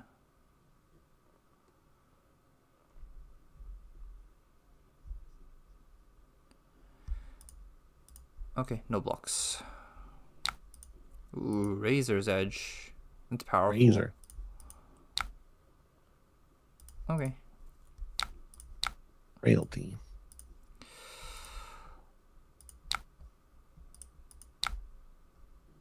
Choose a card to pitch. Okay. Spring. Fire. Man, you are cracked on that card right now. That's really, you have a pretty sick Azalea deck, to be honest. Yes. I'm losing pretty badly though. Yeah, but the synergies you've got going on right now are terrifying. That you managed to put this together. I'm impressed to be. Oh my god. Well, all right then. This is coming in for 8. 8 dominate.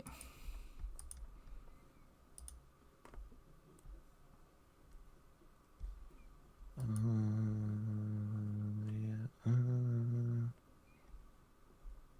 Sure. I guess maybe I should have stopped it on hit. That's kind of dumb.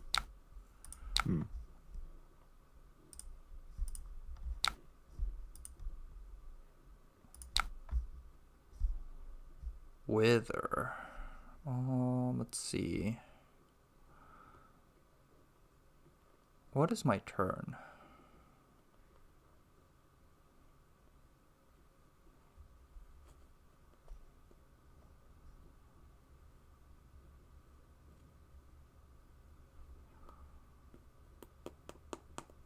This turn is not good.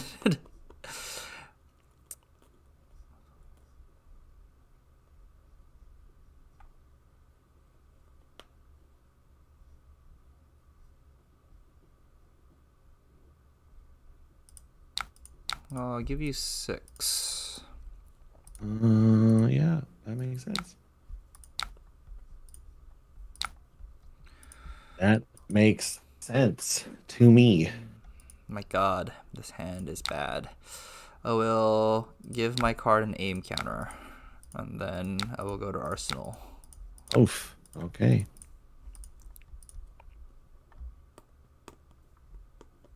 Oof, that's good.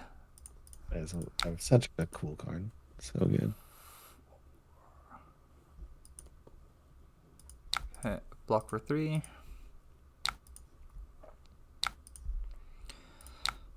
Spider's Bite. I have to take this. Ooh, I lose. Yeah. This was a gross turn. Use Seeker's Do you have a D Guild. react? Yeah, Seekers. I have to. Yeah, this is a pretty gross turn.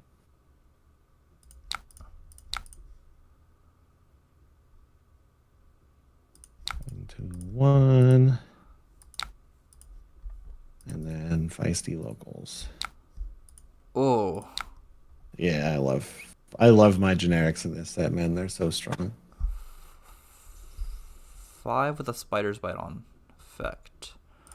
So that blocks for 2. And that blocks for 4. And that blocks for 5. Okay. You live? Oh my god. But You're a beast. that is not good enough. Yeah, that's true.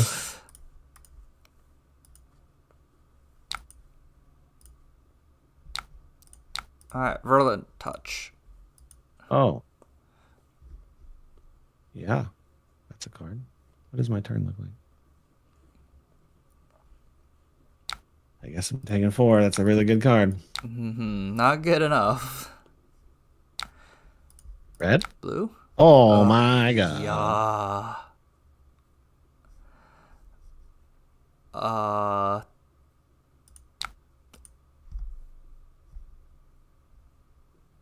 I block for 5. I think I have it. Unless you have a D react. Well, even if you have a D react, I think I got it. Block for 3. Defense reaction. No way. You got it. You're a beast. He's alive. It's being alive doesn't mean I'm winning. I'm getting Azuri to death. You are. Fatigue. Yeah, this game is over. Fatigue.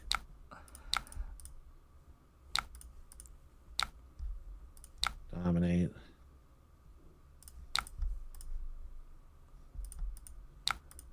You got it. Nice. Good games. Good games. Good game. Good game. Brutal. Zuri's cracked sometimes when those turns line up like that. Oof. Yeah, that was gross. All right, back to the lobby. Back to lobby.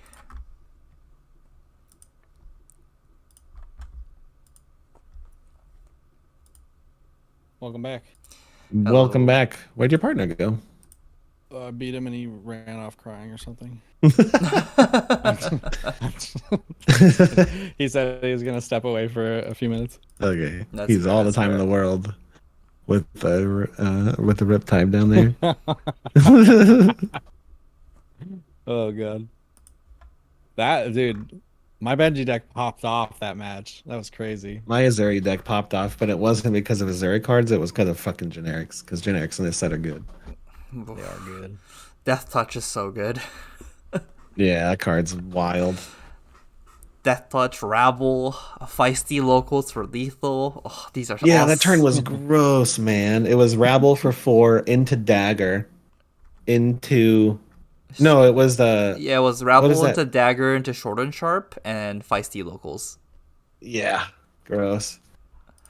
And I then I think did, I followed it up with a 1 for 4, go again into another turn like that. It was gross. Gosh, what did I do? I did a 3-card 11, Oof. which was red looking for a scrap into red cut down to size. Oh, you got a And red one? Yeah, he blocked pretty heavily there. And then my follow up turn was I utilized all 5 cards. I did yellow Deadly Duo, so 2, and then pumps the next 2 or less thing plus 2. So I hit that, and then I do a Be Like Water 0 for 5 go again. Into 2 Kodachis into red Wreck Havoc. When Ninja in this format works, it's disgusting. Yeah, that turn was like, oh my god, so backbreaking. Yeah, well, when it comes Yeah. together, it's like unbeatable. Yesterday I was playing a draft at our local game store, and then in the last round I'm playing against Yuki, and she bonds of Ancestry me 3 times throughout the game, and I'm like, when she played the 3rd bond, so I was just like, oh, I don't beat this one. It's just like the game was close, and then the 3rd one I'm like, okay, I'm dead. I can't. There's That's no a else. rare. That's a rare card. and has 2 other cards before it that you need. Yeah. I guess not necessarily. I guess you can play because it has Go Again naturally. You can play the one before it. Yeah, you can just play Descending Gust Wave. Yeah. And if you have one Mask of Many Faces, then that's basically enough. Yeah, that's Disgusting. That sounds like our scuffed draft last week, where I had like 7 Bonds of Ancestry because they just kept coming up in the pack. Yeah. I swear these boxes are broken, man. I swear. But This one felt good. well, this is an online box. Well, I know, but that's what we did last week. Oh, We you mean did you're draft right. fab. Yeah. Yeah. That it one all was super busted. They scuffed. definitely It was- fixed it. Yeah, I mean, I think they just needed pack data. They only Yeah. had so much to go off of. Yeah. The curation in the Belgium packs, though, it's wild. Yeah. Yeah. My Belgian packs have been very fun to open or very disappointing.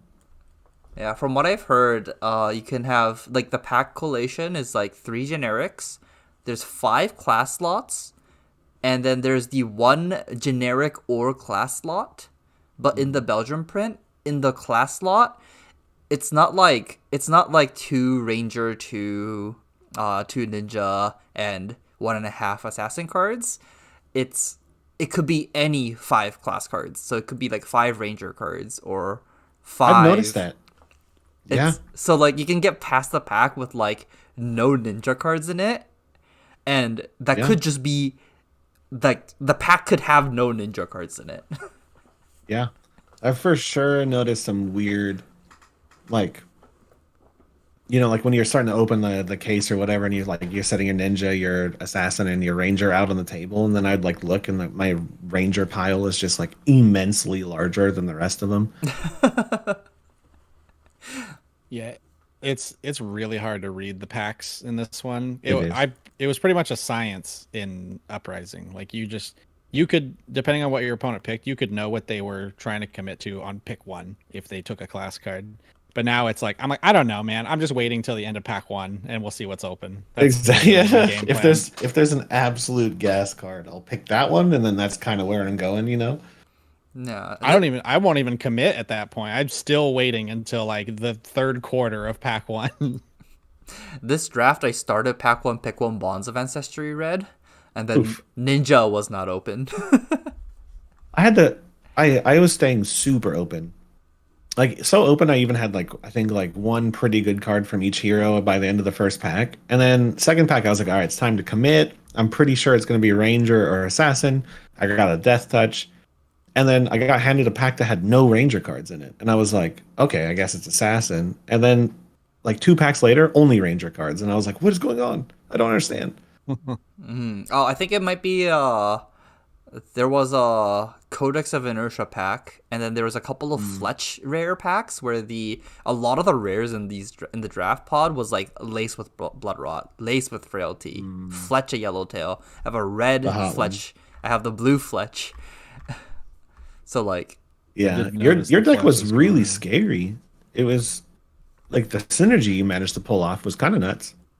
yeah, it's exactly what I wanted to do, and then you just hit me hard, and I was like, I can't do anything about this. Yeah. Yeah, Azuri's really strong. Zuri's dumb.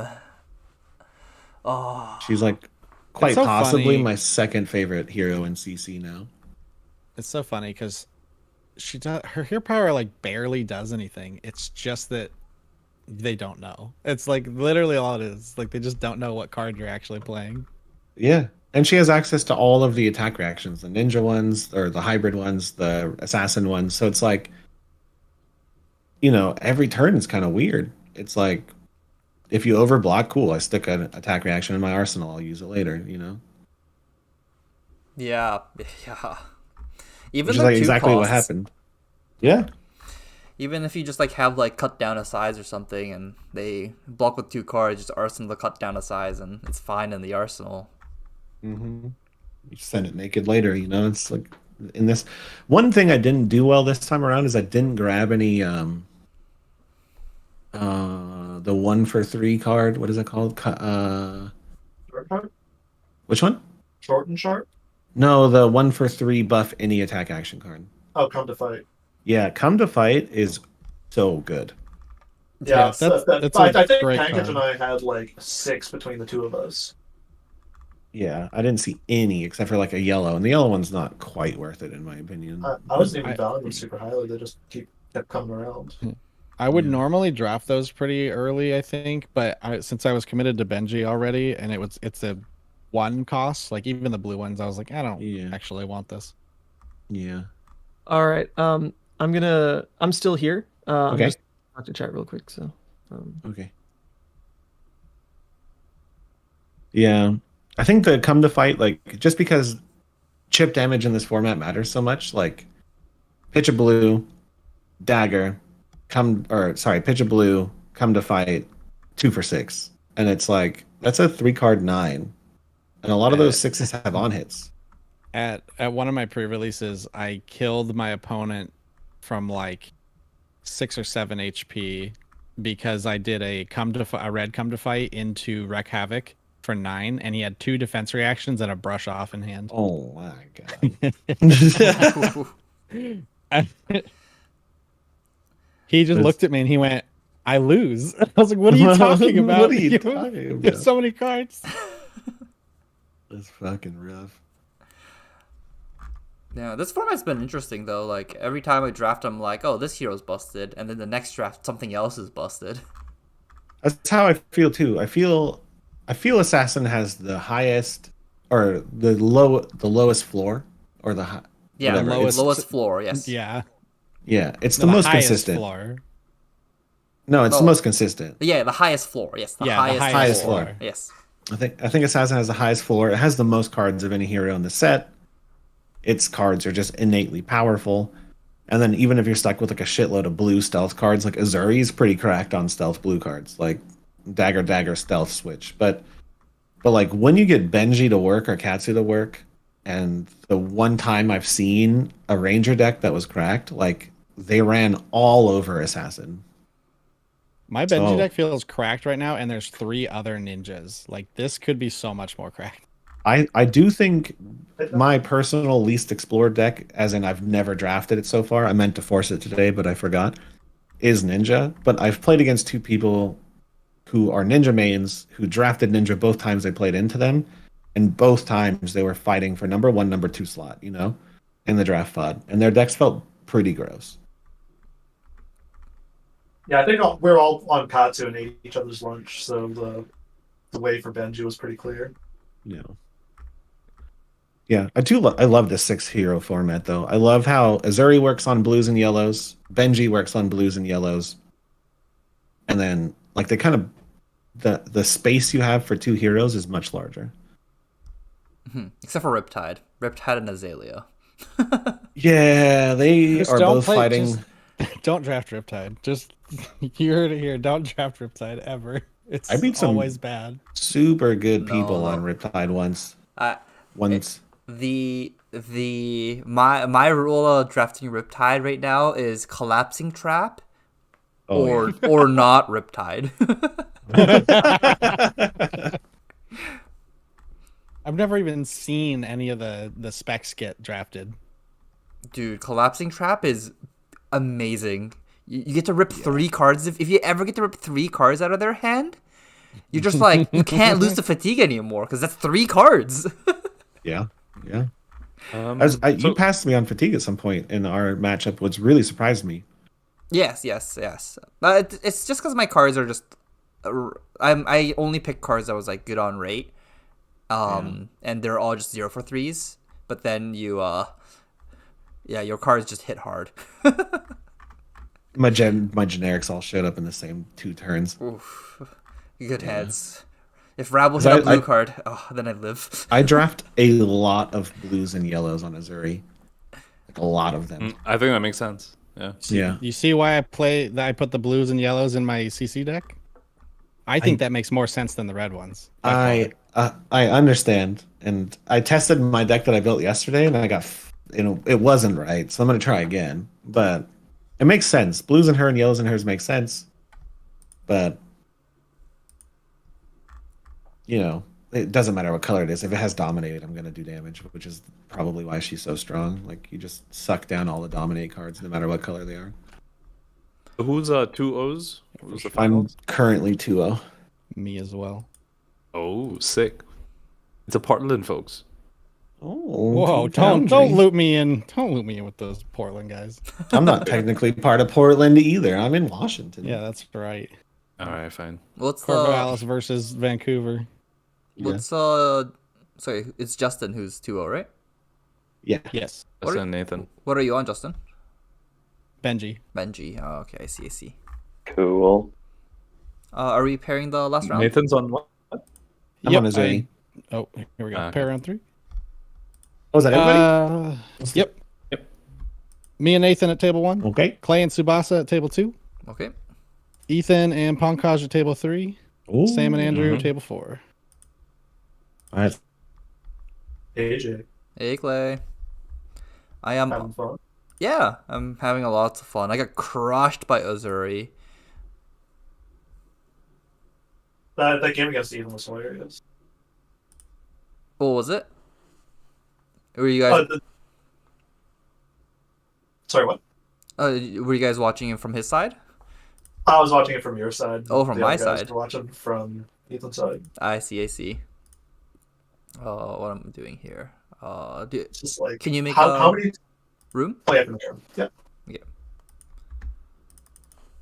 It's like how many times you've almost gone to draw or drawn over the last like week of drafts. Actually, not too often with the Rangers. I make sure that I either lose or win, so then like I don't ever. What's it called? Yeah. Like I don't overblock, so then I don't run out of cards. And the one time I overblocked, it was just like, man, on turn 3 I shouldn't have blocked, I guess. Yeah. It's like sometimes you just have to draw one less card to not block away a red arrow, which is just feels awful. Yes. What I found is Codex of Inertia not good in Azalea. Yeah, I drafted Right. that card a little too highly. If I just picked the red arrow over it, I think I would have liked it better. I will go first.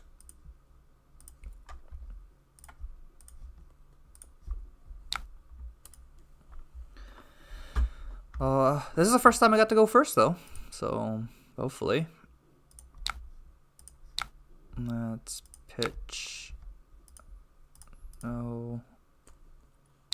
Play Spire Sniping.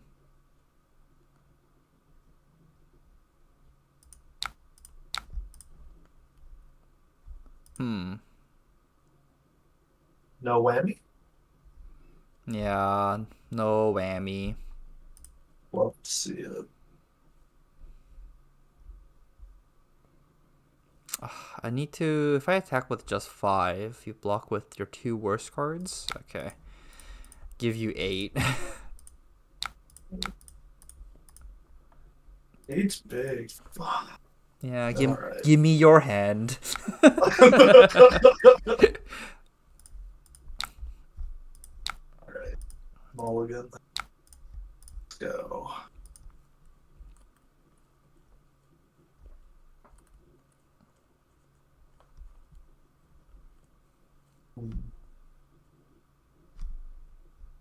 Can secretly do something.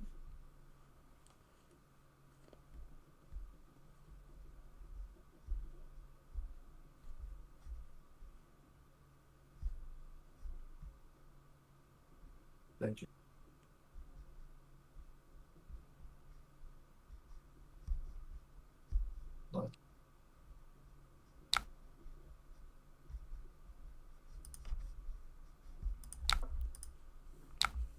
Take one. Ooh, comp to fight. Blue. Let's go. 4. Wow, what a hand. Let's say like card 6 damage.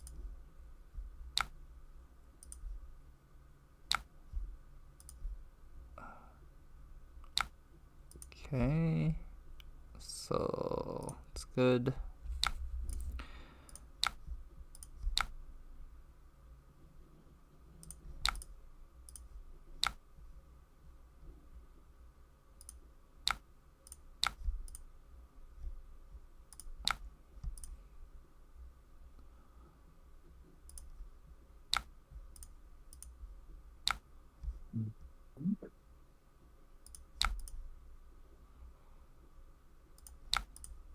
All right, toxicity, skybound shot 4, 5, dominate. Ow.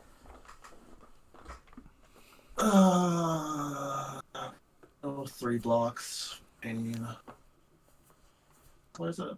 Yellow toxicity? Yellow toxicity deals 4 damage.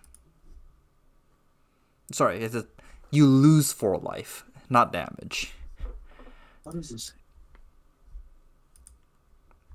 If I go that.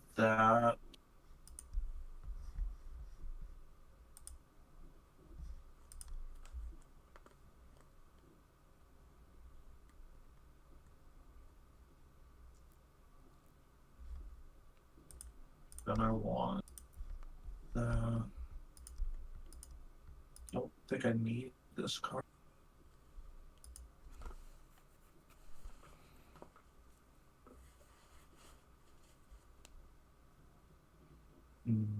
Maybe I do.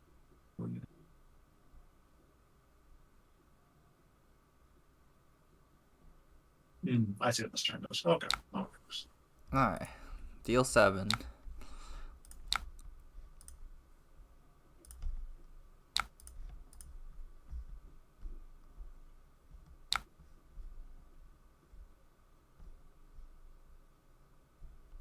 Oh, this just...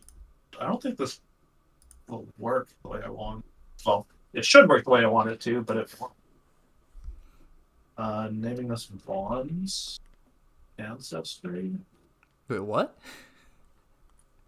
I'm using Mask to name my next card Bond. Or, sorry, it's not Bonds, actually. It needs to be Descending Gust Wave. Okay. That I was just like, you're gonna dishonor me? So, But I think dishonor, you need like all of it, right, on the chain? yeah. You need the whole thing. Yeah. 2 go again. You named it. Descending Gust Wave. This is a standing gust wave. Okay. Now, I don't think this will work properly. It doesn't.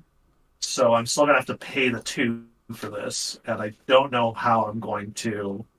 I guess Wait, what do you mean? Oh, just like I don't think the mask is implemented properly. Oh, like it doesn't work on the program. Yeah. I see. Matter. Yeah. So I don't actually know how to resolve this. Can't you manual mode add? So I can add the 2 resources, and I can add the action point back, but I don't know how to get the 1/2 punch out of my deck.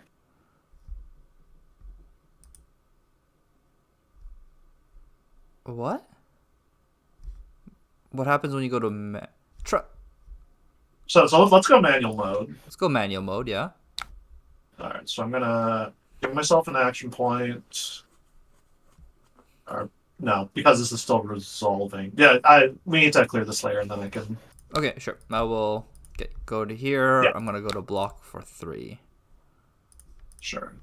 Fine, so now I can give myself an action point back. Give myself my resources. Okay. Now I don't know how to. What happens when I just like this? Add 1/2 on.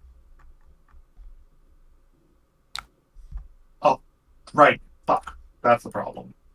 Can't use the keyboard because it turns on the shortcut. Can I turn off the shortcut?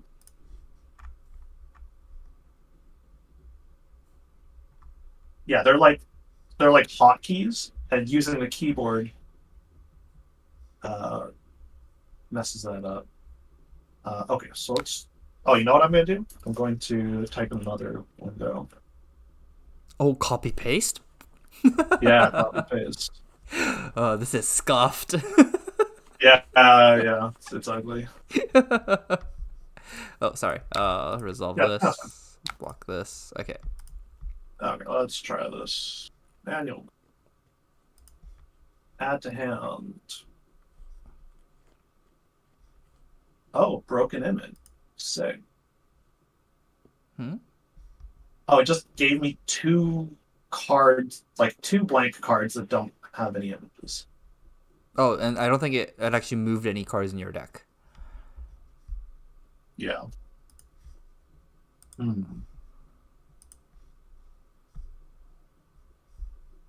What if you? What if I try the collector's number? Let me try the collector's number. So let me just see what is the collector. This out 080.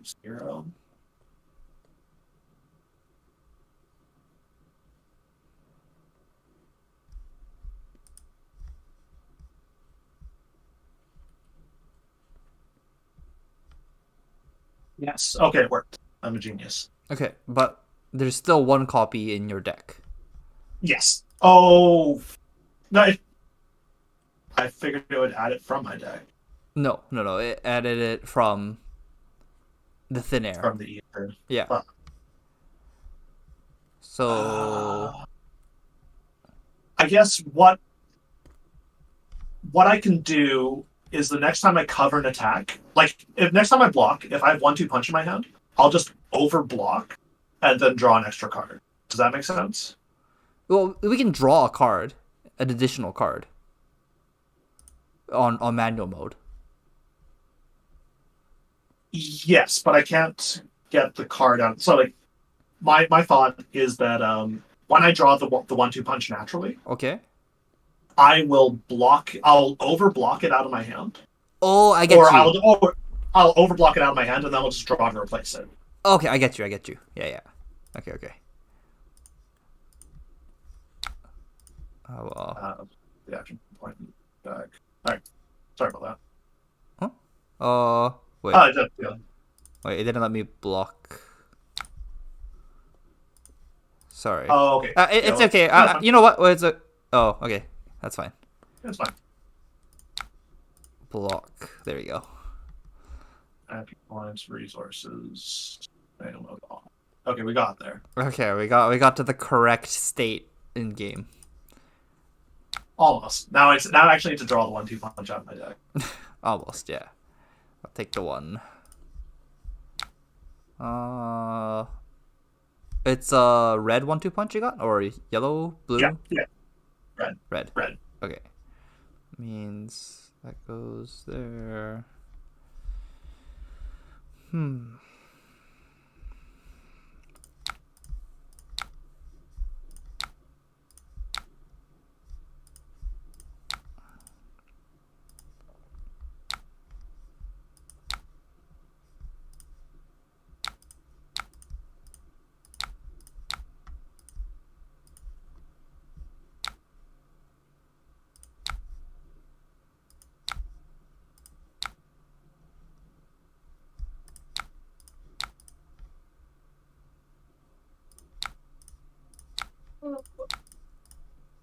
Alright, 8.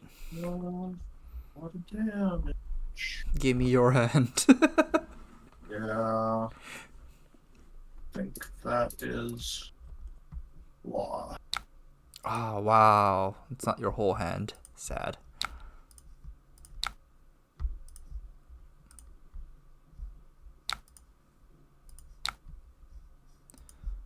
Oh, Kodachi. What am I doing this turn? Pitch this. Fire. Alright, take one. It's Jafar off the top rope. Ooh.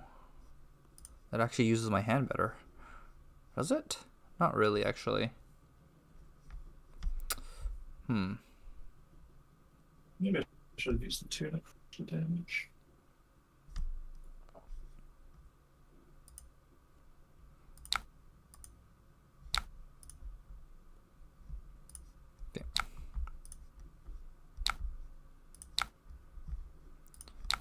My deck sucks. What the...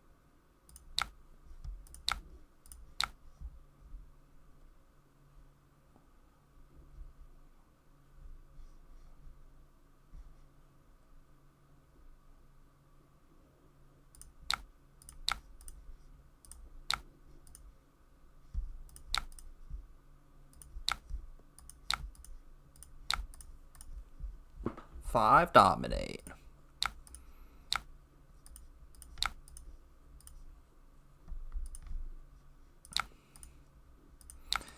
Oh my god, Rainy Ninja's so annoying.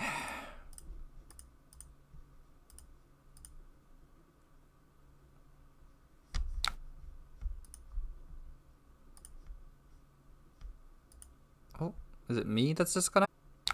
It's just lag. That's just lag. You passing through this gust wave? Yeah, yeah. Oh, there's a gust wave. Yeah, that's fine.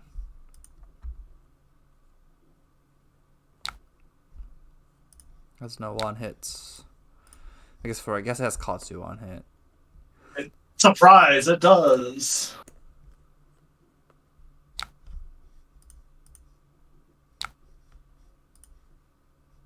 I'm very okay with this.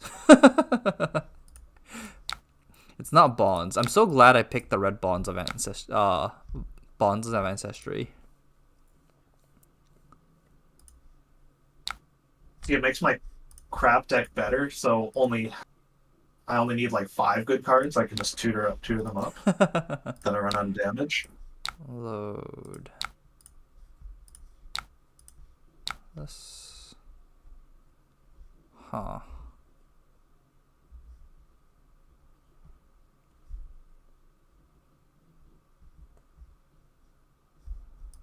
What is this card? So, do this, use Azalea, and hit you with Death Touch. Death Touch for 4, huh? Yeah. Give me like ALT here. Yeah, I'll draw it.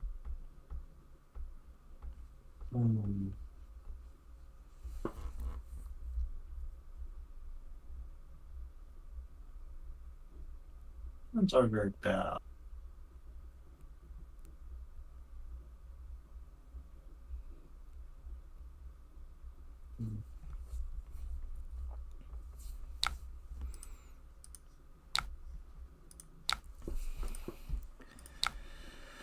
Go to Arsenal. Surging for 5. It's pretty good. Yeah, the surging. There are so many surgings going around for all the ninjas out there. What am I doing next turn?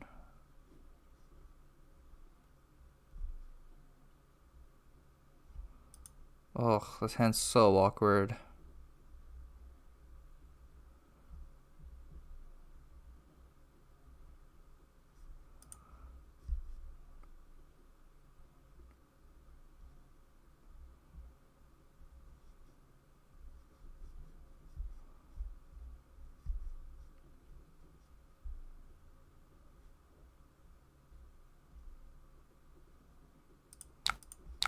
Alright, I'll block for 5.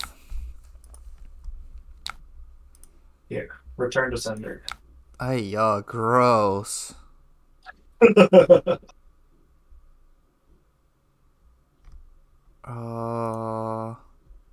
Okay, I take it.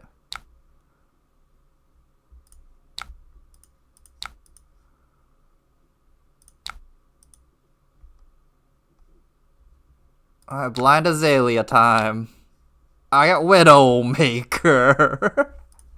That's pretty good.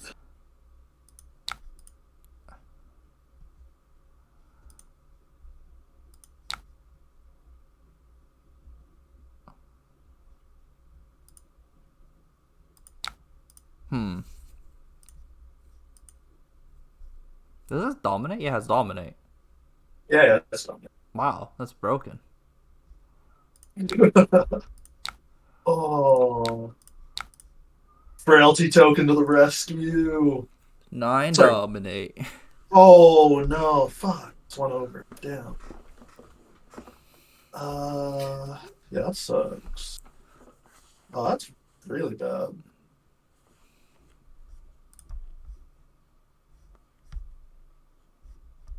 Holy. That is really bad. Oh, the frailty is devastating. Oh, Surging Strike's so good.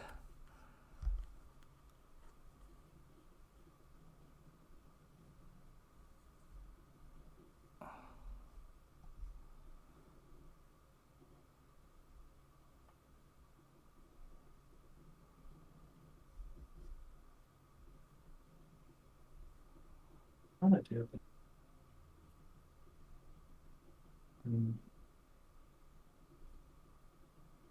Sorry, Pon, do you mind if I change what I pitch? Oh yeah, go ahead.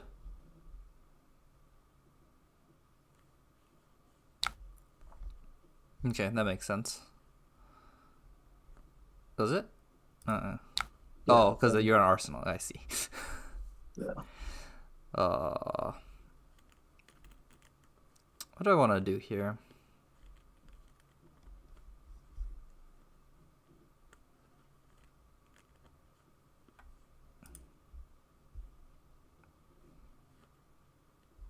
Pitch this. Use this. Use this. It's a little awkward.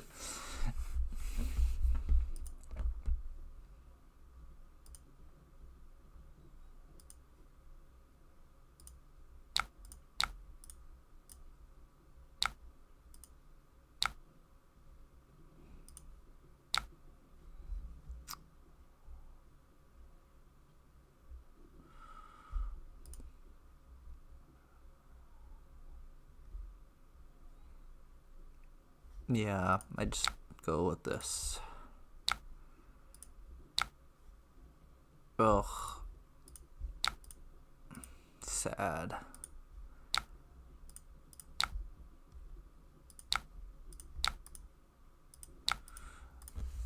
Wait. Okay, so I drew my 1-2 punch, so I'm just going to draw the extra card here and then Yeah, overblock with it. Yeah.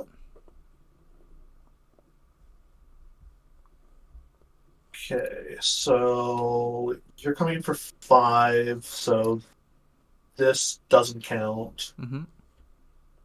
And then I need to give you. What's the best way to do this?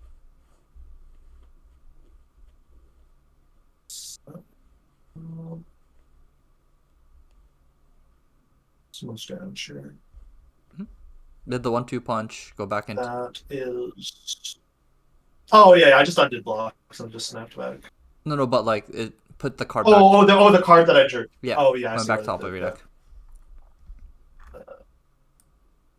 Okay. So can't take that with us. So we go like this. So I'm blocking for 4 here, taking 1, I believe.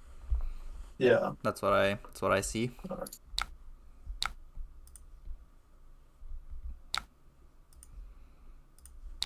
Okay. I will draw up. Odachi. Can't block it. Hurl. Not paying? Nah, I think I need the Kadachi. No. So that might not even be. Yeah. No, I do need it.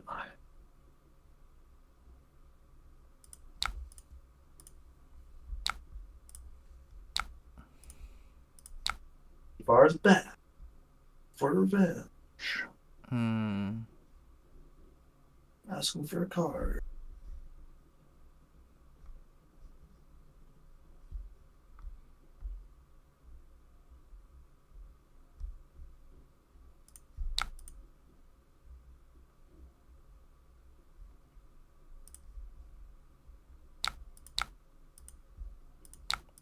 Wander's not very good when I only have 4 cards.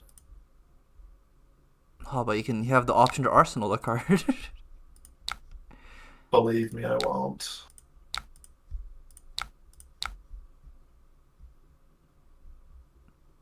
Oh. I guess I should give it dominate. Oh, that's good. No fire. Alright, 4 dominate. That's good. Okay, good games.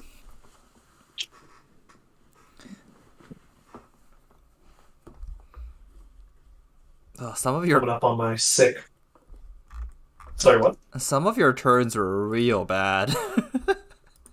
Yeah. But I was like, Like, yeah, I don't know what went so wrong. Like, I felt like pack one, I was kind of on the money, and then the ninja cards just evaporated in pack two. I see. There was like 3 ninja drafters, right? They're 4. 4 ninja drafters, yeah. 4 ninja drafters does not seem like you can make a viable deck. I beat the other ninja. That's fair. Searching. Yeah. Man, too bad Mask of Many Faces doesn't work on the program. Yeah, it's pain. I wonder if it would work if I used the card tag or like the collector's number. Oh, instead of putting the actual name in. Yeah, because that worked for actually drawing creating the card. That is interesting. Yeah, maybe because that might be how it's programmed on here, where it's like if out 049 card is whatever, right? Or like whatever the collector number on. Yeah, that would probably make sense. Like programming wise, it'll be much easier to do than to put like quotations this exact name. Mm-hmm. All right. Well, GG.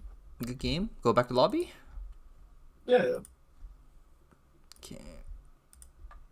And like once you lock them at that like low level there's not much any hero can do about it, you know? Like pitching all your blues at the bottom to make sure you can like dagger 3, and then their deck kind of disintegrates. Or Virulent Touch. That card is like the best closer. Yeah, that card's nuts. Dagger Virulent is like you better have a blue in your hand or you die. You can just play feisty locals, no? That's one of my favorite cards too. Yeah, Card's cool. Dagger feisty locals. Yep. Dude, Ponkage came to fighted his feisty locals. I was like, fuck this. That's awesome. I was Take like, this 5 or sucks. take 7. Totally sucked. I only ever see the blue ones though. I've never even seen a red feisty locals. If that's in my pack, I pack one, picked one feisty local red. I'm pretty sure. Oh wow, that's aggressive. It's like the best card in this I don't set. agree. It's one of the best. All cards right, in this hold set. on there. Wait a minute. Best card in the set. I used it in every game to take a massive tempo turn, except for versus you, Justin. I didn't get to see it yet, but when that card shows you up, killed me too fast. Sorry. I did kill you too fast. You guys are doubting my picks. Look at me. I don't need to prove myself to anybody. Where's my respect? Where's my respect? I don't need to prove anything, except for a little bit. Watch me go to PT and 03, my first pod. Sorry, do that. Who won? PT 003. Who won the pod? I got it. Oh, okay. I did. Nathan, right? That's why I'm talking shit. Yeah. Okay. Mr. Red Short and Sharp ass. Shut up. Oh my god, that card is too good to pass up for sure. I passed 2 of them. I took them both. I short and sharp Justin with a blood rot. Or no, with a blood rot. So it came in for 5. Did 5 damage. Yep, I couldn't For pay for 1. the blood rot either. Yep. They just At said least nobody was the 03. That's good. Oh, that's good. I was close. I didn't know. I went 03. So close. Who went 03? I went 03. Oh no! Who are you on? Katsu. That makes sense. Katsu's. Somebody has to in an 8-man pod, right? Yeah, really? That's Do true. they? Damn. Unless you Doesn't tie line out. up. We had one tie, Well, so I wasn't that's sure. true. You That's said, true. "Oh, that's my bad." You said your first game was good, so I just assumed you took the win. That was on me. Oh yeah, no, we went. I was in Justin versus Justin round 1. We went to 1. Okay. It was a good game. Okay. I just misunderstood. That's my bad. That's hot. Yeah, he was at 1, and I came in with like a 4-card hand with Benji, but he had 2 damage prevention cards and almost survived the turn. Wow. All right, who got the 3-0? I am 3-0. I let Nathan have it for the No, view. you didn't. You got crushed. 3-0? Rigged. Something weird about the guy who organized the whole thing getting 3-0. I know. Yeah, I'm what, just gonna are you say. give yourself a prize as well? I'm just gonna say, yeah, you're the Obama meme. You're Obama putting a medal on Obama. All right, that's you right now. When you imported the deck into February, we know you just took out all the bobbles, just threw in all the Yeah. codexes of I mean, frailty. We the know, way we he know. beat me down, I wouldn't be surprised. Thanks, Obama. Well, it looks like I'll be taking home the outsider's case today. Oh, yeah. Excuse me. What now? Wait, was there a prize? What? All right, so before we go, just for my I'm taking notes. I have like a draft log, but just for my own sanity, I wanted to talk about the set one more time, see everybody's kind of inputs, go hero by hero, and talk about like what you liked and didn't like. Is that cool with everybody? Definitely. Yeah. All right, cool. And then I will be hosting another one of these. So I don't know your guys' availability. We can talk about it after this, but like every other week or every week, I don't know the cadence of what we really feel like committing to, but I'm definitely gonna put another one on the calendar at least. Like probably like next the week of the 10th, like the 13th or something. Maybe we can do next 2 Thursdays from now. I don't know. But yeah. I'll put it in the private chat and we can talk about it. Cool. How about you schedule it directly over the Battle Hardened, and then I will go out of my way to actually Yeah, play that'd this be over cool. the Battle Hardened. It's actually much better time, actually. Much better time. The 3 of us can just do that while we're doing the battle hard, Nathan. How's that? Easy. Oh, Oh. that's even better. We can commentate on our draft games. Yeah. Over I the think- battle- I yeah, think okay. People will be fine Good. with that. Yeah. There's a Battle Hardened. It's the where is 21st it? century. Everyone has ADHD Richmond. these days. They can handle it. Where's the Battle Hardened this time? Richmond. It's on 15th April. April 15th. There's also the AGE event. There's also the Min-Max skirmish. So Oh, everyone Can't sucks go at to the AG. scheduling. Yeah, I'd love to I fly tried to across tell the country Justin, for dude. that. That was As long as you Yeah, don't Vir- schedule them Virginia on is far. Friday, should be okay. Oh yeah, I don't touch the weekends. My fiance would literally kill me. I already played too much Flesh and Blood. This is Oh yeah, dude. yeah. Every I'm- time my partner works from home, she'll come down and I'm like, oh fuck, I'm in the middle of a Talishar game. Like I promise you I'm not playing all day. But like I What? just tapped out to play Talishar game. Like you don't understand. What is it about their weird sixth sense where like I'm working all day, I load Talishar, I click start, and she walks into the room. Yeah, exactly. It's like they know. It's like some signal. She's probably just watching my stream. I guess I'm catching myself red-handed every time. That's true. Yeah. Okay. All right, let's What dive hero into were it. you on, by the way, Nathan? Someone's asking. I was on Azuri. I had a pretty, I would say, a good deck. But I guess If you I'll ask start. me, your deck was literally only isolates and red short. Can you share shards. the link, actually? Yeah, I'll share the link here. I'll put it in chat real quick, and then I'll talk about it. I think I'm the only Azuri player, right? Yeah, I think you are. Cool. So my strategy with Azuri is that I actually like to draft blues and yellows a lot of the time over reds because reds don't do that much when I'm swapping out a majority of my cards anyways. And then I stayed very open. I think I started with like a Ravenous Rabble, a Feisty Locals, some Blood Rot Traps.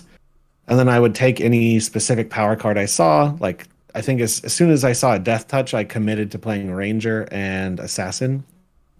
And then I noticed, like I think my first pack I was basically open. I had like one Ranger card, one Assassin card, no Ninja cards because I'm afraid of Ninja. To be honest, I need to practice it. But yeah, then I just pick if there's a Dominate card. As soon as I pick Azuri, if there's a Dominate card, I don't care what color it is. It goes in my deck. I think I have like 6 of them or 7 of Yeah. them. Well, Oh, isolate. dominate specifically. You have 4 isolate for 1. Okay, only Well, 4. that's the one, yeah. Yeah, isolate. So I only have 4. Okay, I felt like I had a million. Yeah. I mean, 4's a lot in a 30. Well, card deck. yeah. because you're cycling them, right? Like you're not actually That makes losing them sense. from deck.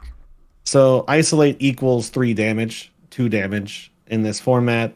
So Yeah. I also value combat tricks really high. So red, short, and sharp, I immediately drafted over any other card in the set. And so my idea is that I cheat in damage with dominate, short and sharp, and attack reactions on dominated cards. And then I Kadachi lock lock them, only assassin lock them at the end, and then burst them out, basically fatigue style. That's typically how it goes. And then I need a couple go again cards, so Rabble, Seek Horizon, that pay 1 cards looking for scrap. Yep. That's typically how I run Azuri. The fact that you have 3 sneak attacks, yellow, yellow, blue, and double short and sharp, like in and of itself, is just dumb. Yeah, short and sharp comes in for 6 damage. Like Yeah. if you think about that, like you only have 14 health left after I short and sharp something twice, and then it's just chip damage from that point on. Oh yeah, your deck is just busted. What the fuck? The beauty of I doubt you actually want to do the line, but you can sneak attack and then short and sharp on the yellow. That is just so dumb. It's pretty hot. I did get a little lucky in this pod, not gonna lie. I think my 1 Rabble fired 3 times at 4, and you'll notice I don't have that many reds in my deck, so not sure what Rabble was doing. And then I did against Justin in the finals, crack my helmet because I had no swap cards, off the top a sneak attack, and crushed him with it. So Yes. Bottoms is amazing. Arsenal, and I look at the chat and it's like yellow sneak attack revealed. I'm like, what? Are you serious right now? all right. Okay, so who played Arachne? I played Arachne. Nobody else? Okay, so what do you think about He Arachne? played in this set? Arachne. I played Arachne. Gosh darn it. I played Arachne a couple Can you times. link your deck, by the way? Oh yes, I can. Yes, I can. Let's see. Here it is. The draft that I won over the weekend, I was also on Arachne, but I had like 2 red death touches and a pump and the blood rot things. This deck, I feel like, was almost very good.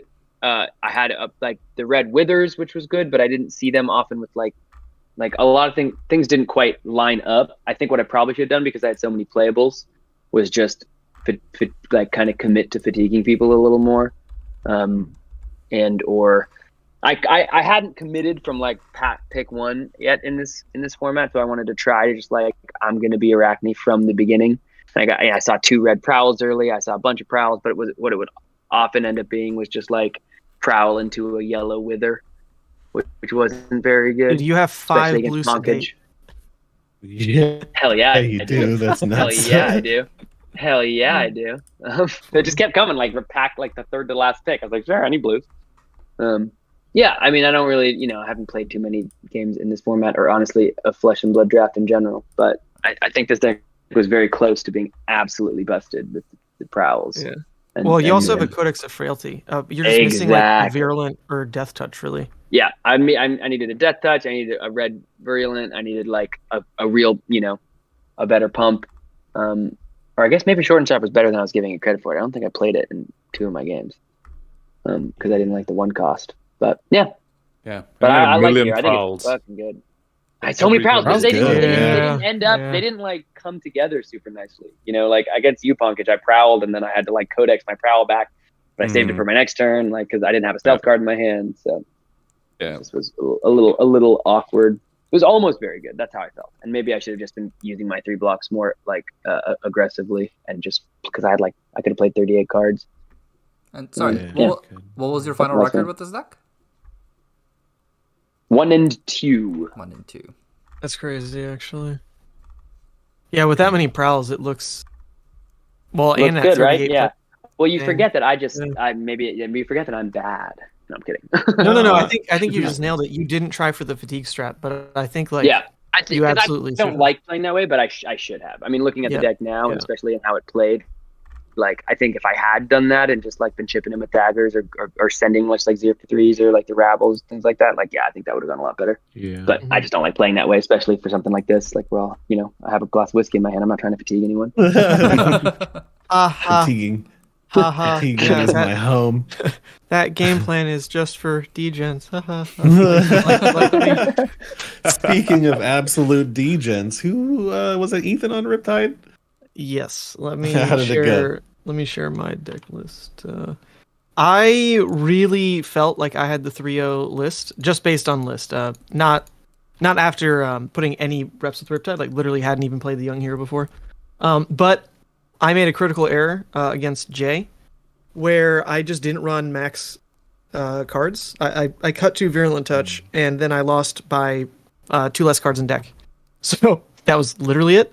But the rest of the deck, like in all games afterwards, I just ran the pile, and the game plan literally just became, I have must blocks and I have just higher quality than probably any other deck in the room. This deck was nutso.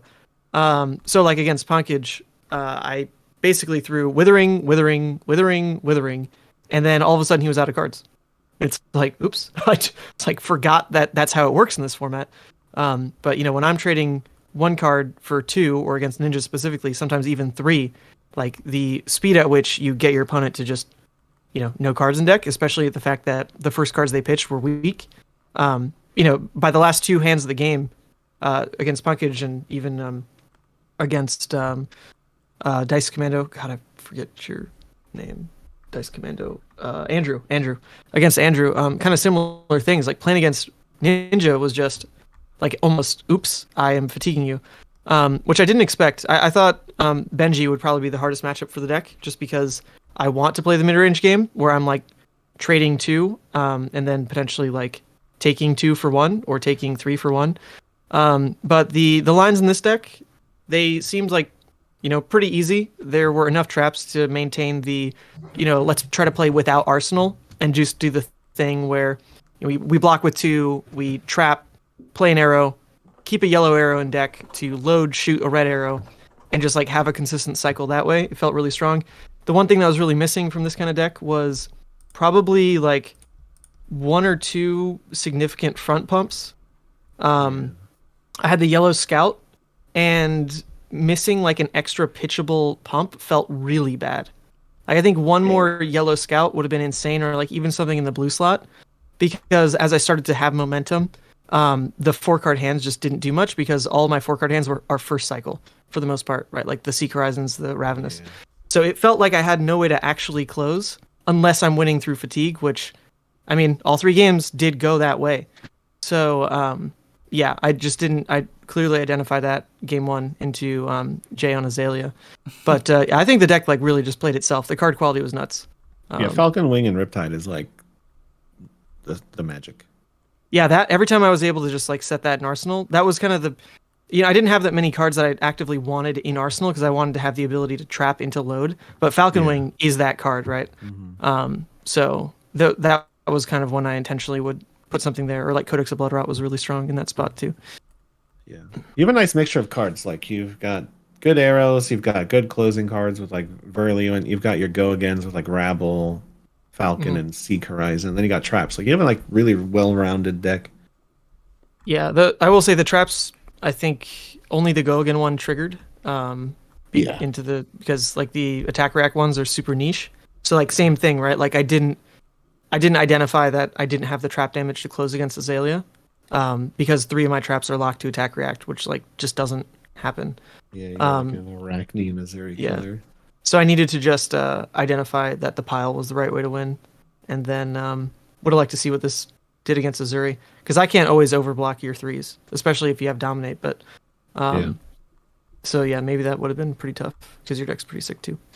But that's it. All right. I mean, yeah, looks good. Who's on Azalea? That'll be me. So I'll post that on to share. Okay. This draft I actually started with Bonds of Ancestry, and then quickly realized that Ninja was not open. But sorry, we can't hear you. Oh, yep. Check. Can you hear me now? Right. You're good now. Okay, perfect. Yes. Sorry about that. Yeah, so starting the draft, I started with a Bonds of Ancestry in my as my first pick pack 1, and then quickly realized that the deck was not open. And I got past just Laced with Blood Rot, Laced with Frailty, and I picked them up. Mm-hmm. And this deck is actually a little bit weaker than I wanted it to be. I want more just red arrows in general in Azalea, and I only got the 3 red Spire Sniping and the Skybound shots, basically. All the other arrows got taken up by the Riptide Nathan. Ethan. Ethan. Yeah. And similar names. Sorry. Yeah, Codex of Inertia was bad in Azalea, is what I found out. I would not play it. It didn't work. It just didn't work. Interesting. Why didn't it work? Because I feel like at first glance it kind of makes sense. You have like peep top effects, but your arsenal is just full, right? Yeah, it's like a lot of the time my arsenal was full, or like because there wasn't any times where I got to block for 9 play Codex, or every time I had the Codex in my hand, I had the turn. My opponent's turns were like not as good for me to use my whole hand to block, and I think that's where Codex is the best at least the Inertia one is just like block with the 3 cards in hand, have no arsenal, play the Codex of Inertia, get an arsenal, and try and play off that. But at the same time, I also don't have that many ways to. I didn't have a chess piece that generated a resource, so I couldn't actually fire any of my 1-cost arrows, even if I arsenal. Or if I got like a pump effect like Lace, it just doesn't do anything off the Codex of Inertia. So I feel like this deck. But other than that, I just wanted more arrows. Oh. Yeah. In looking at this, the only playline you really had, right, is like paying for a front pump, like the 2 fletches, into like knowing that the top is an attack with Wayfinders. That's kind of like the only line you have. Yeah, I think the very common line was just like pitch a yellow, put a Spire Sniping in, see if it's a red arrow. If it is, put it in, and then play a Lace, attack for 8, dominate. And I just kept on doing that, and that closed out the game against most people. And then against Azuri, I had to block every single turn and died. Yeah. The Spire Sniping combo was actually pretty sick to watch, but like I was so far ahead that like I said, exact same game plan. Get you low enough, eat an entire turn, and then Kodachi lock. Yeah. Well, the red Spires were an absolute just pain to play into because you're just freely like saving a red arrow.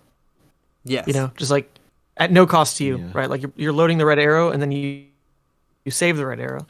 And for like the Riptide matchup in particular, that was really like how the writing on the wall just came to be. Is like, okay, there's 2 red Spire Snipings and I have had no freedom to pitch a red because my entire cost curve is off of yellows.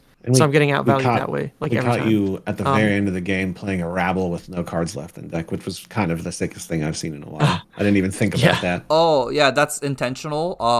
I wasn't ever gonna block with it or attack with it until I had 0 cards in my deck against the Ranger mirrors, and I feel like that's like the way you close out the games in those matchups. Where that's like really cool. Honestly, ideally you just like have double rabble in the last 4 cards, and then the last my last hand I was like really awkward because I didn't get Ethan didn't attack me for enough, so I couldn't actually block with 2 cards in hand to make sure I have a 4-card hand for my rabble in arsenal. So I just was like moving cards around to just try and put the rabble back in my deck in the last like 2 turns. Well, the game was already over because I had 2 cards to your 4. Yeah. So it's like even on your Fisticuffs still, right? Like there's nothing I can do because I either block 2 cards on your rabble and then just die to the red Spire Sniping that you have, or you just kill my Fisticuffs. It's lose on that scenario. Yeah, exactly. But it does make a lot of sense. That's a great point because what you're saying about yellow rabble is kind of I didn't know that's the card that was missing, but like that is the card that's missing in this kind of Riptide deck. Is not yellow Scout, but yellow rabble kind of fills that role even better. Yeah, because that's really smart. It's a 0 for 4 go again. Like how can you go that's wrong? a sick line. Yep. And other than that, like this deck's a little lackluster. That's really cool to know. Arrows. Thank you. Yeah. Okay. Yeah. Yeah. You have all the buffs and none of the arrows, which is like normally the opposite problem. Yeah. Okay, who was on Benji? Me. Justin, go ahead. Let me get my link your deck list, please. Okay, so I started off the draft staying pretty open. I intended to stay open until past the first half of the first pack, like maybe even the third quarter of the pack. And I started off with 3 really good red generics, cut down to size, destructive deliberation, and wreck havoc. And I was like kind of wanting to go Azuri with that start, but it kind of seemed like, I don't know, I saw a few too many packs that just seemed like people were picking stealth cards out of them. I saw Ranger was open, but I will do my damnedest to not end up on Ranger. I think it's just not where I want to be in this set because of the lack of the weapon. And so I started to notice like all of these Benji cards, like yellow duos and Be Like Waters, like blue and yellows. I didn't even dawn on me that people were already drafting Ninja because I was just looking at the Benji cards. But turns out there was like 3 Katsus competing for Katsu cards, and I was just freely picking up all of these really nice yellow and blues. I thought I was just like, I mean, I was in the right spot because it, that was it worked out, but it didn't even dawn on me until we were in like round 2 that there were that many ninjas in the pod. Just because if you're drafting Benji, your game plan is a bit different. So I ended up with like Deadly Duo quickly became my favorite card. I was kind of undervaluing it, and I drafted them when they were the best card in the pack, but I would draft more of them going forward. Just turning, because it's kind of hard to have a combo every turn, like head jab into 1-2 punch, like that kind of thing. So Deadly Duo just makes your yellow cards really threatening, yellow or blue, because yellow and blue duo gives a +3 to your next attack because it'll trigger Benji's hero power as well. So these things were like 1 for 5s basically. So you'd go yellow Deadly Duo, and then it would be like head jab for 5 or Be Like Water for 5, which is just a ton of pressure. And then I would end my turn on like one of these red, like Wreck Havoc or Cut Down to Size or something. So I really enjoyed that play pattern of like the low to the ground cards to force the on hits and trigger combos, and then go into a large attack. So your opponent leaks damage, and then you present such a big threat that they got to give you cards anyway. So you're just kind of like, you're just getting free damage in and then taking cards from them, so you don't have to deal with that much pressure coming back at you. Yeah. I really enjoyed playing it this time. The most successful Benji decks I've seen in the pods did exactly what you did. Like combo 6, combo 6, like, and throwing daggers. It makes a lot of sense because like it's super hard to deal with, and then you're sending like, an on hit at the end, Cut Down the Size, Destructive, whatever, Wreck Havoc. Pretty. This is actually a really cool deck. I had a crazy couple turns where I did 11, and then the next turn was like 14 or 15. It was like looking for a scrap is crazy in this deck. So I did like looking for a scrap for 5 into like a red 2 for 6 with a 3-card 11, and then my next turn was like yellow Deadly Duo into yellow Be Like Water for 5 into 2 Kodachis into red Wreck Havoc. It's just like such an immense amount of pressure. Yeah. Did you feel like you were card light? Because I'm seeing your sideboard is. I mean, you're running like exactly 30 playables. Yeah, I don't think I would want more because all of my cards. I would like better card quality. Like the blue 1 costs were really, really bad. Like I kept drawing short and sharp blue, and I was just like, God, this doesn't turn on Kodachis. It doesn't block well. I don't want to play it.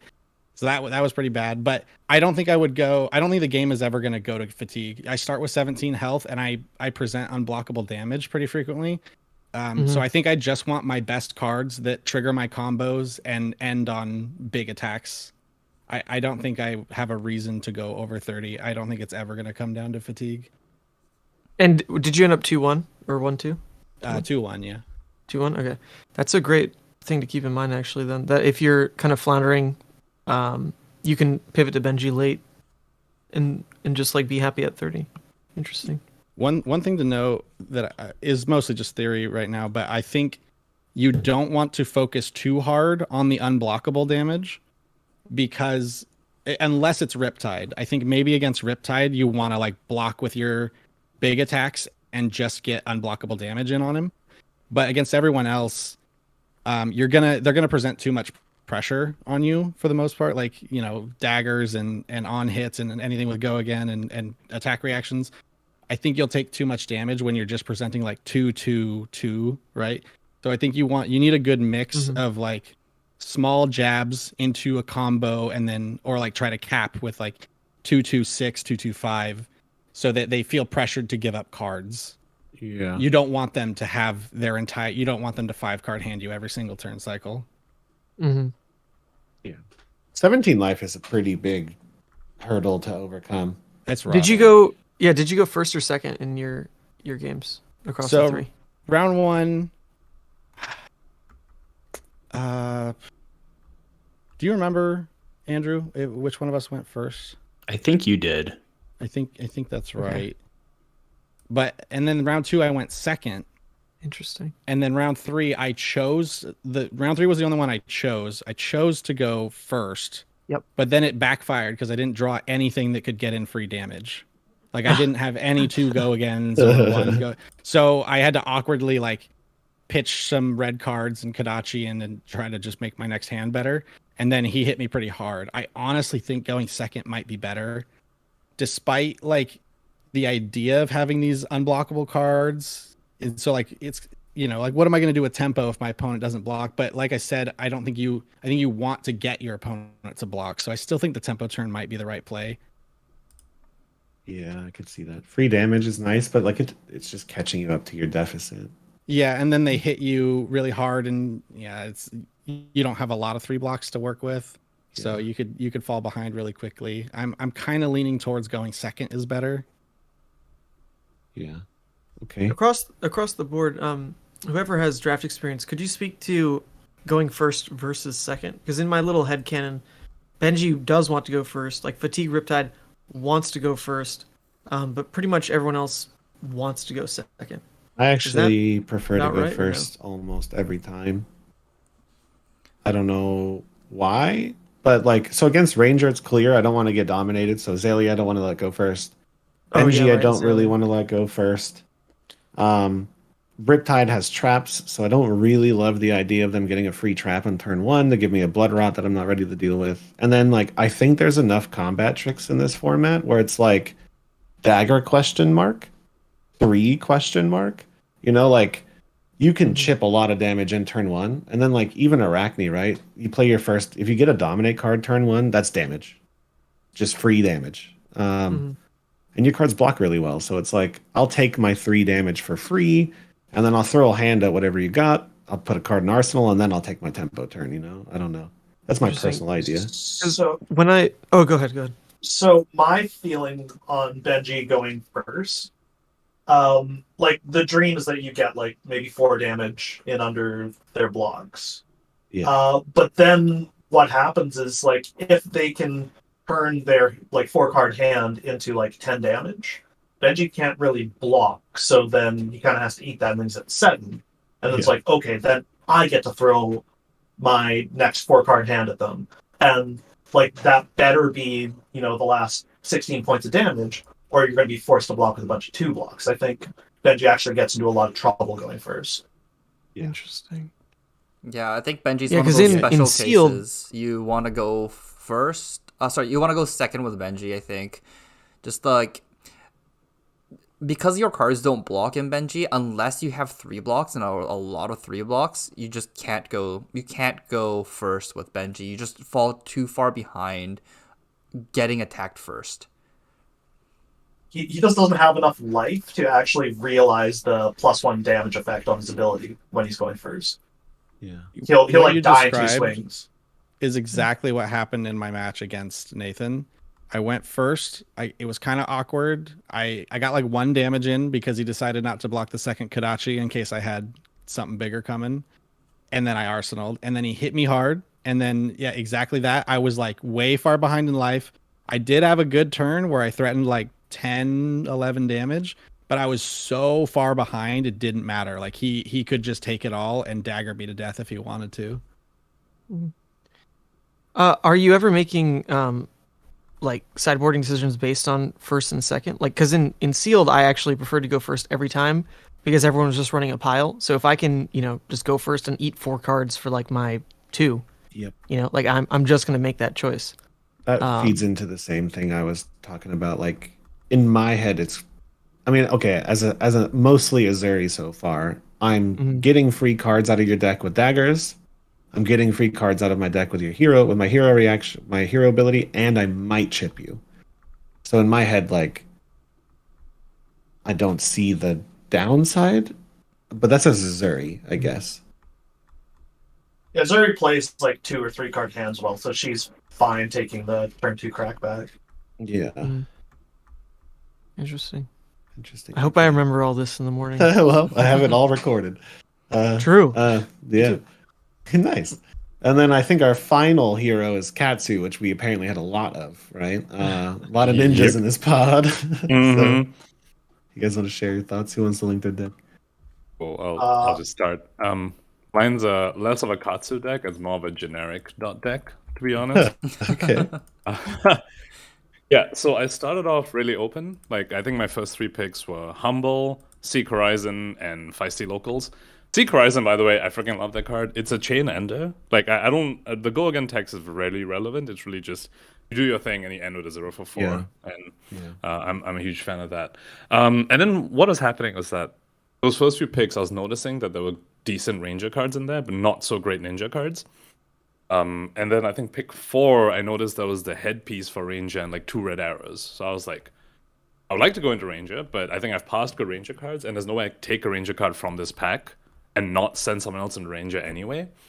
So that's when I was like, I want to avoid Ranger, which was a mistake. And I think that's why I think there's just some difference in card evaluation, where I actually evaluate the yellow arrows pretty highly.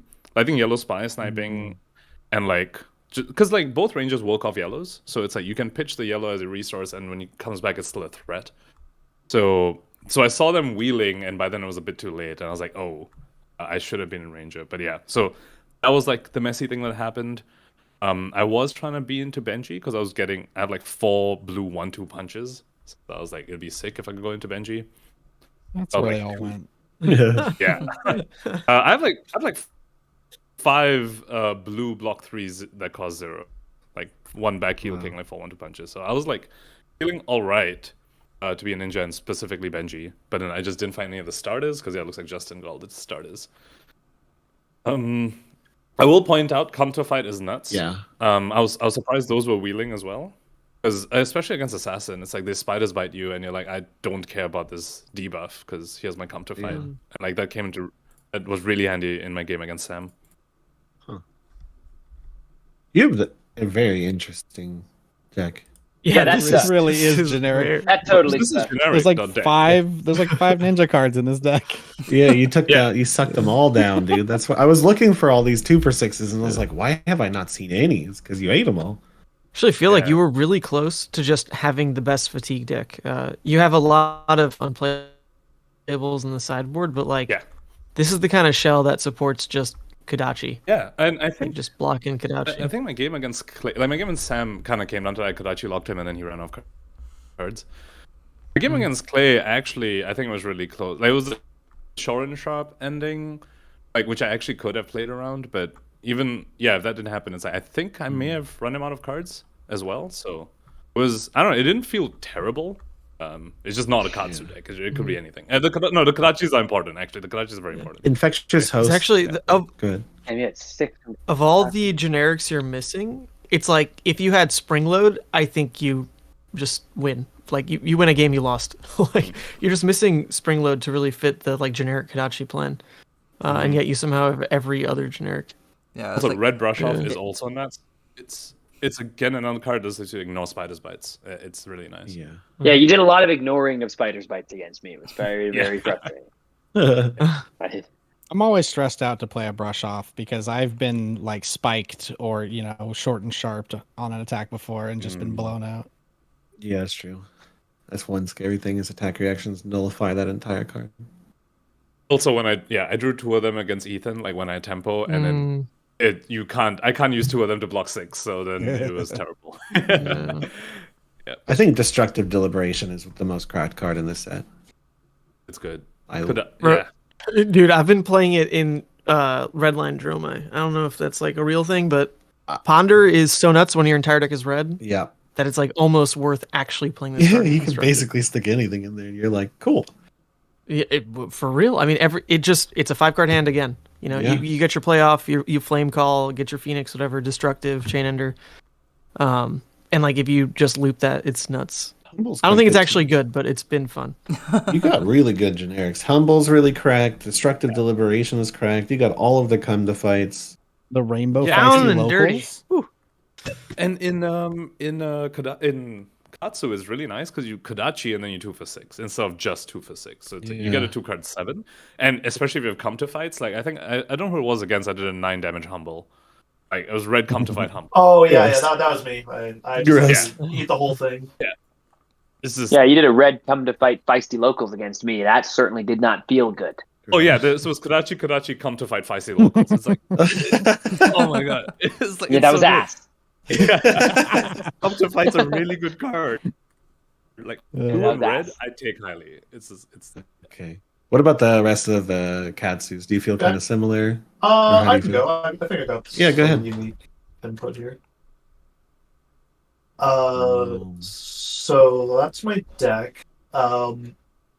In the first pack, I think I first picked the Infectious Host, and for like picks 2 through 5, I was kind of straddling Ninja and Assassin, because like the card quality coming around was like pretty bad, on both fronts.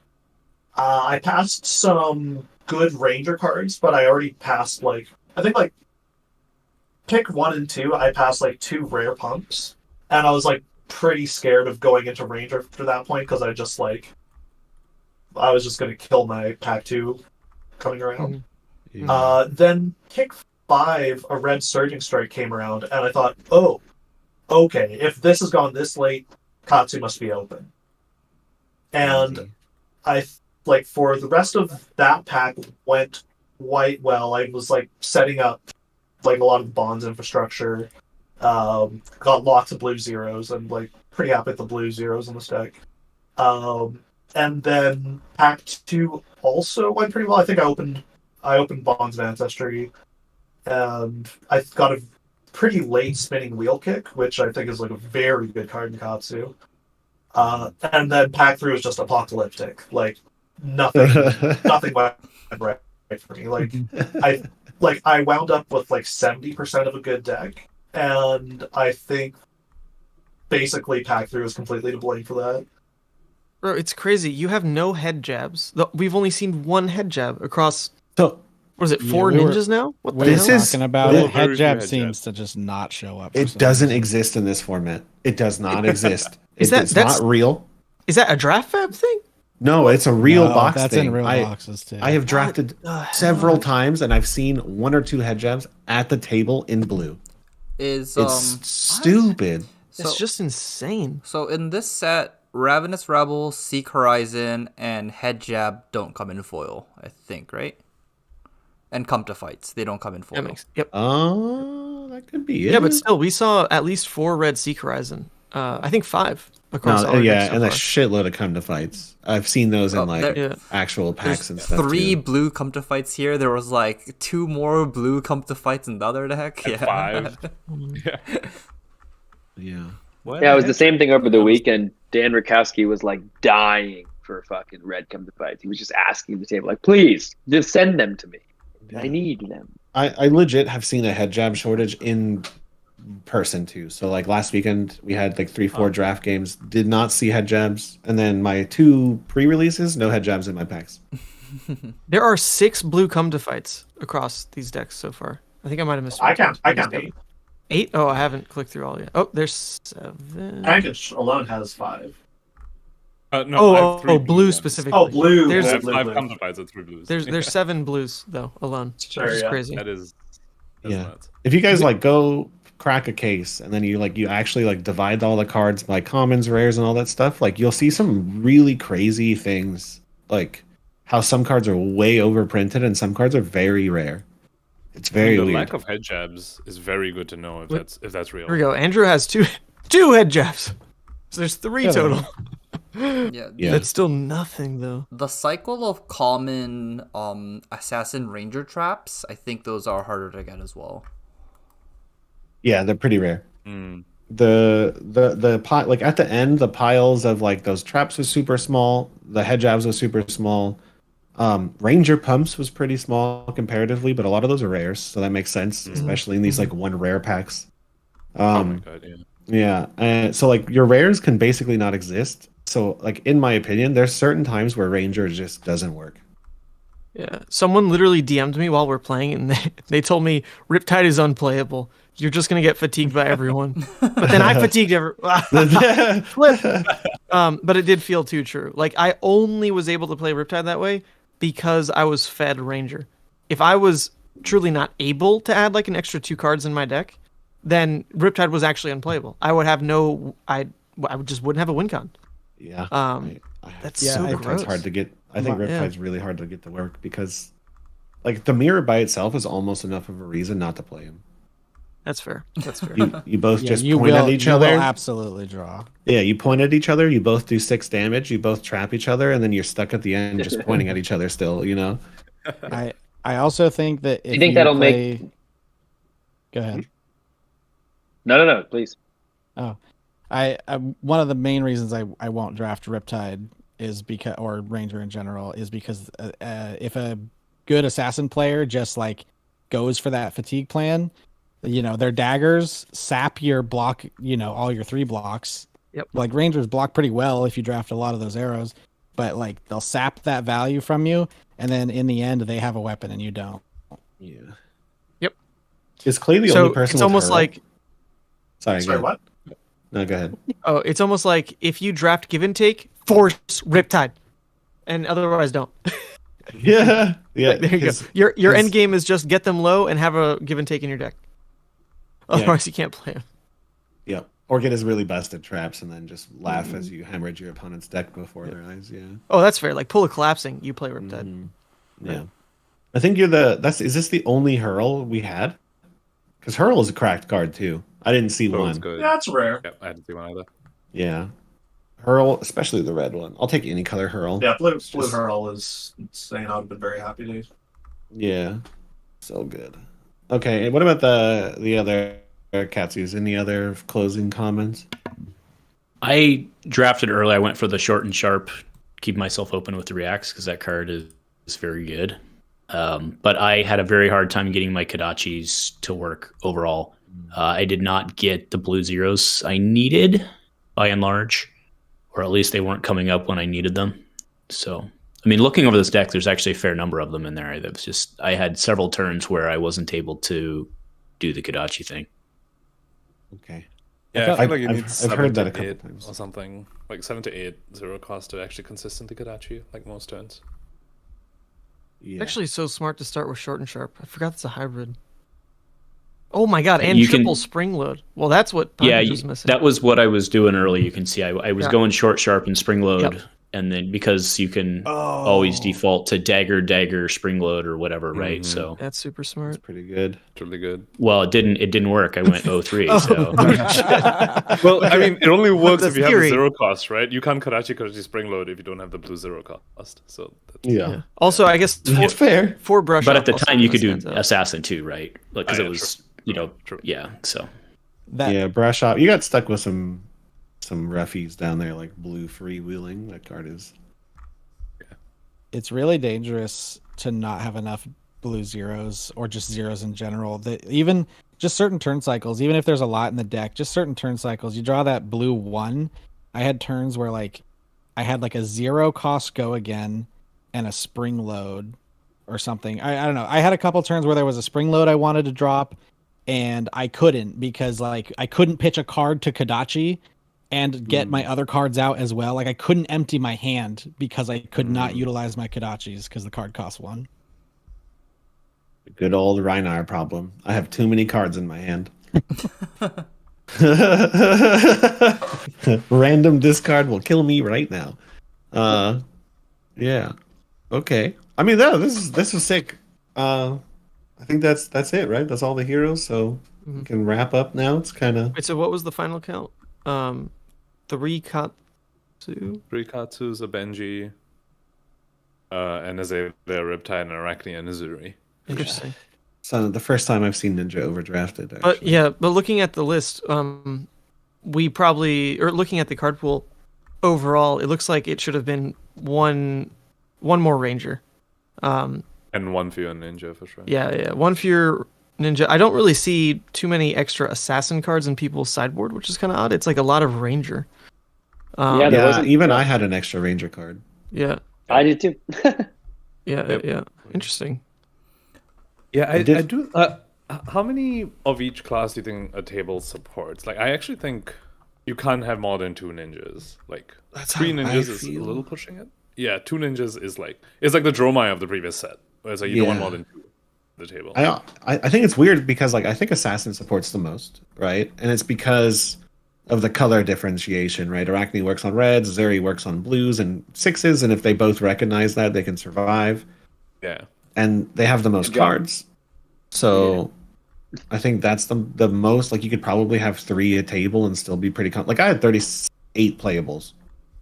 6 playables. Yeah. Same. So I think Assassin's pretty like I said, highest floor, safest pick. And then Rangers, like it's literally a question mark of like, is there enough buffs on the table or not? Even then, I don't trust it. Yeah. Yeah, Ranger's a little I think rough. Azalea can close games. It's like Ranger's a little rough just because sometimes the blue arrows are like, yes, you do want them because they block for 3 and you can pitch them, but they don't actually close the game. So you get into these spots where if you have too many blue arrows, you just end up in a spot where you're gonna fatigue. Like if your opponent just focuses on fatiguing you, you're gonna lose. And even if That's you play what- like 5 extra you're- cards, right? Like it doesn't matter. Well, I think you might really be onto something to like being the hero that picks yellow rabble. Like that almost saves you. Well, like in a Riptide deck, right? Like the issue with having blue arrows in the end is I can't in a pitch stack really load them and get the aim counter on them as a breakpoint.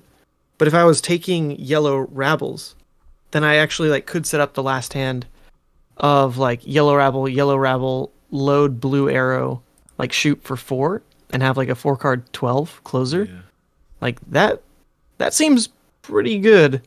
It's just not something I was drafting towards.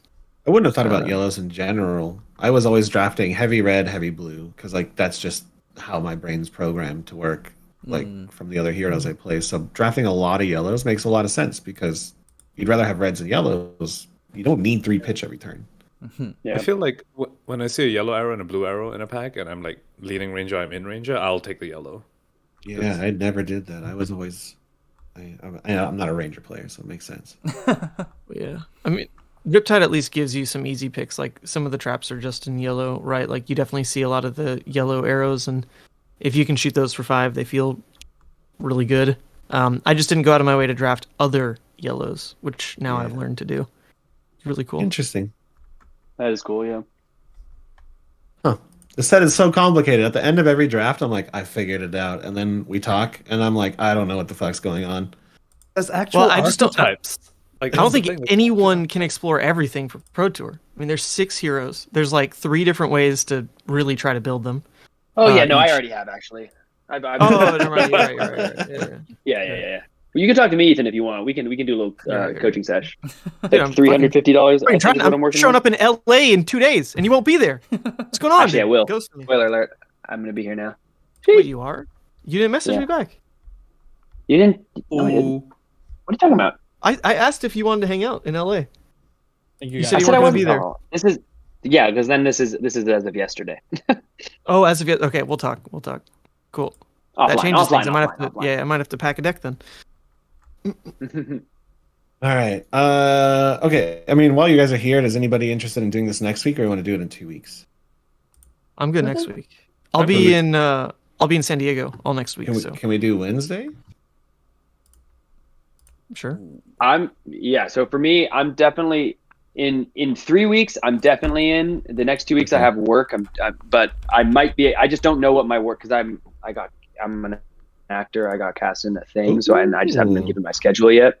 So I'm gonna get my schedule on Monday. And if I can do it, I'm super down. I just don't know when these things end, but I'll be in the loop and I'll throw a I'm vote down up for on what for next week on I don't know, Wednesday, Thursday, and then if we'll take it from there. Sounds great. Yeah, I need to see Is what it format Wednesday or- Armory is on Wednesday. If I want to go. Okay. I mean, I could probably do Thursday. I just have to move my stuff, but that's fine. If we want to Team target practice Thursday, on Wednesday. oh yeah, they fucking moved it. Yeah, let's just do Thursday. I'll put it in Thursday. Just do a little emoji hand if you can come, and then I'll try and fill the rest. And wait, what time Pacific is this? for you? Right now? 9? This is currently 9:58. Okay. That's not bad. It's basically 10. Yeah. Okay, yeah, because I'll be in Pacific next week. So probably doable. I just might have to dip before like the discussion. Wait, it's Okay, 1 that's a.m. fine. for you right now. Bro, it's 1 a.m. for me. Oh, my geez. God. I have work tomorrow. This is Sorry, awful. buddy. I didn't realize. Okay. For the we'll do this content. For the content. For the content. All right. Yeah. 6:30 Thursday. I'll put The it in the VODs. chat. Cool. All right. Thanks, everybody. Peace. Thanks. Yeah, it was super fun. Super, Good to meet y'all. super fun. Goodbye. Thanks, everyone. Bye. Yeah. Good night. Yep. Bye. Okay, that was fun. If you're watching this as an archive, great. If not, I don't know. But if I ever get a chance to do this again, maybe. It doesn't actually take any effort from my side to just stream the games and stream the discussion, so it was a fun experience. Hey, good night, everyone.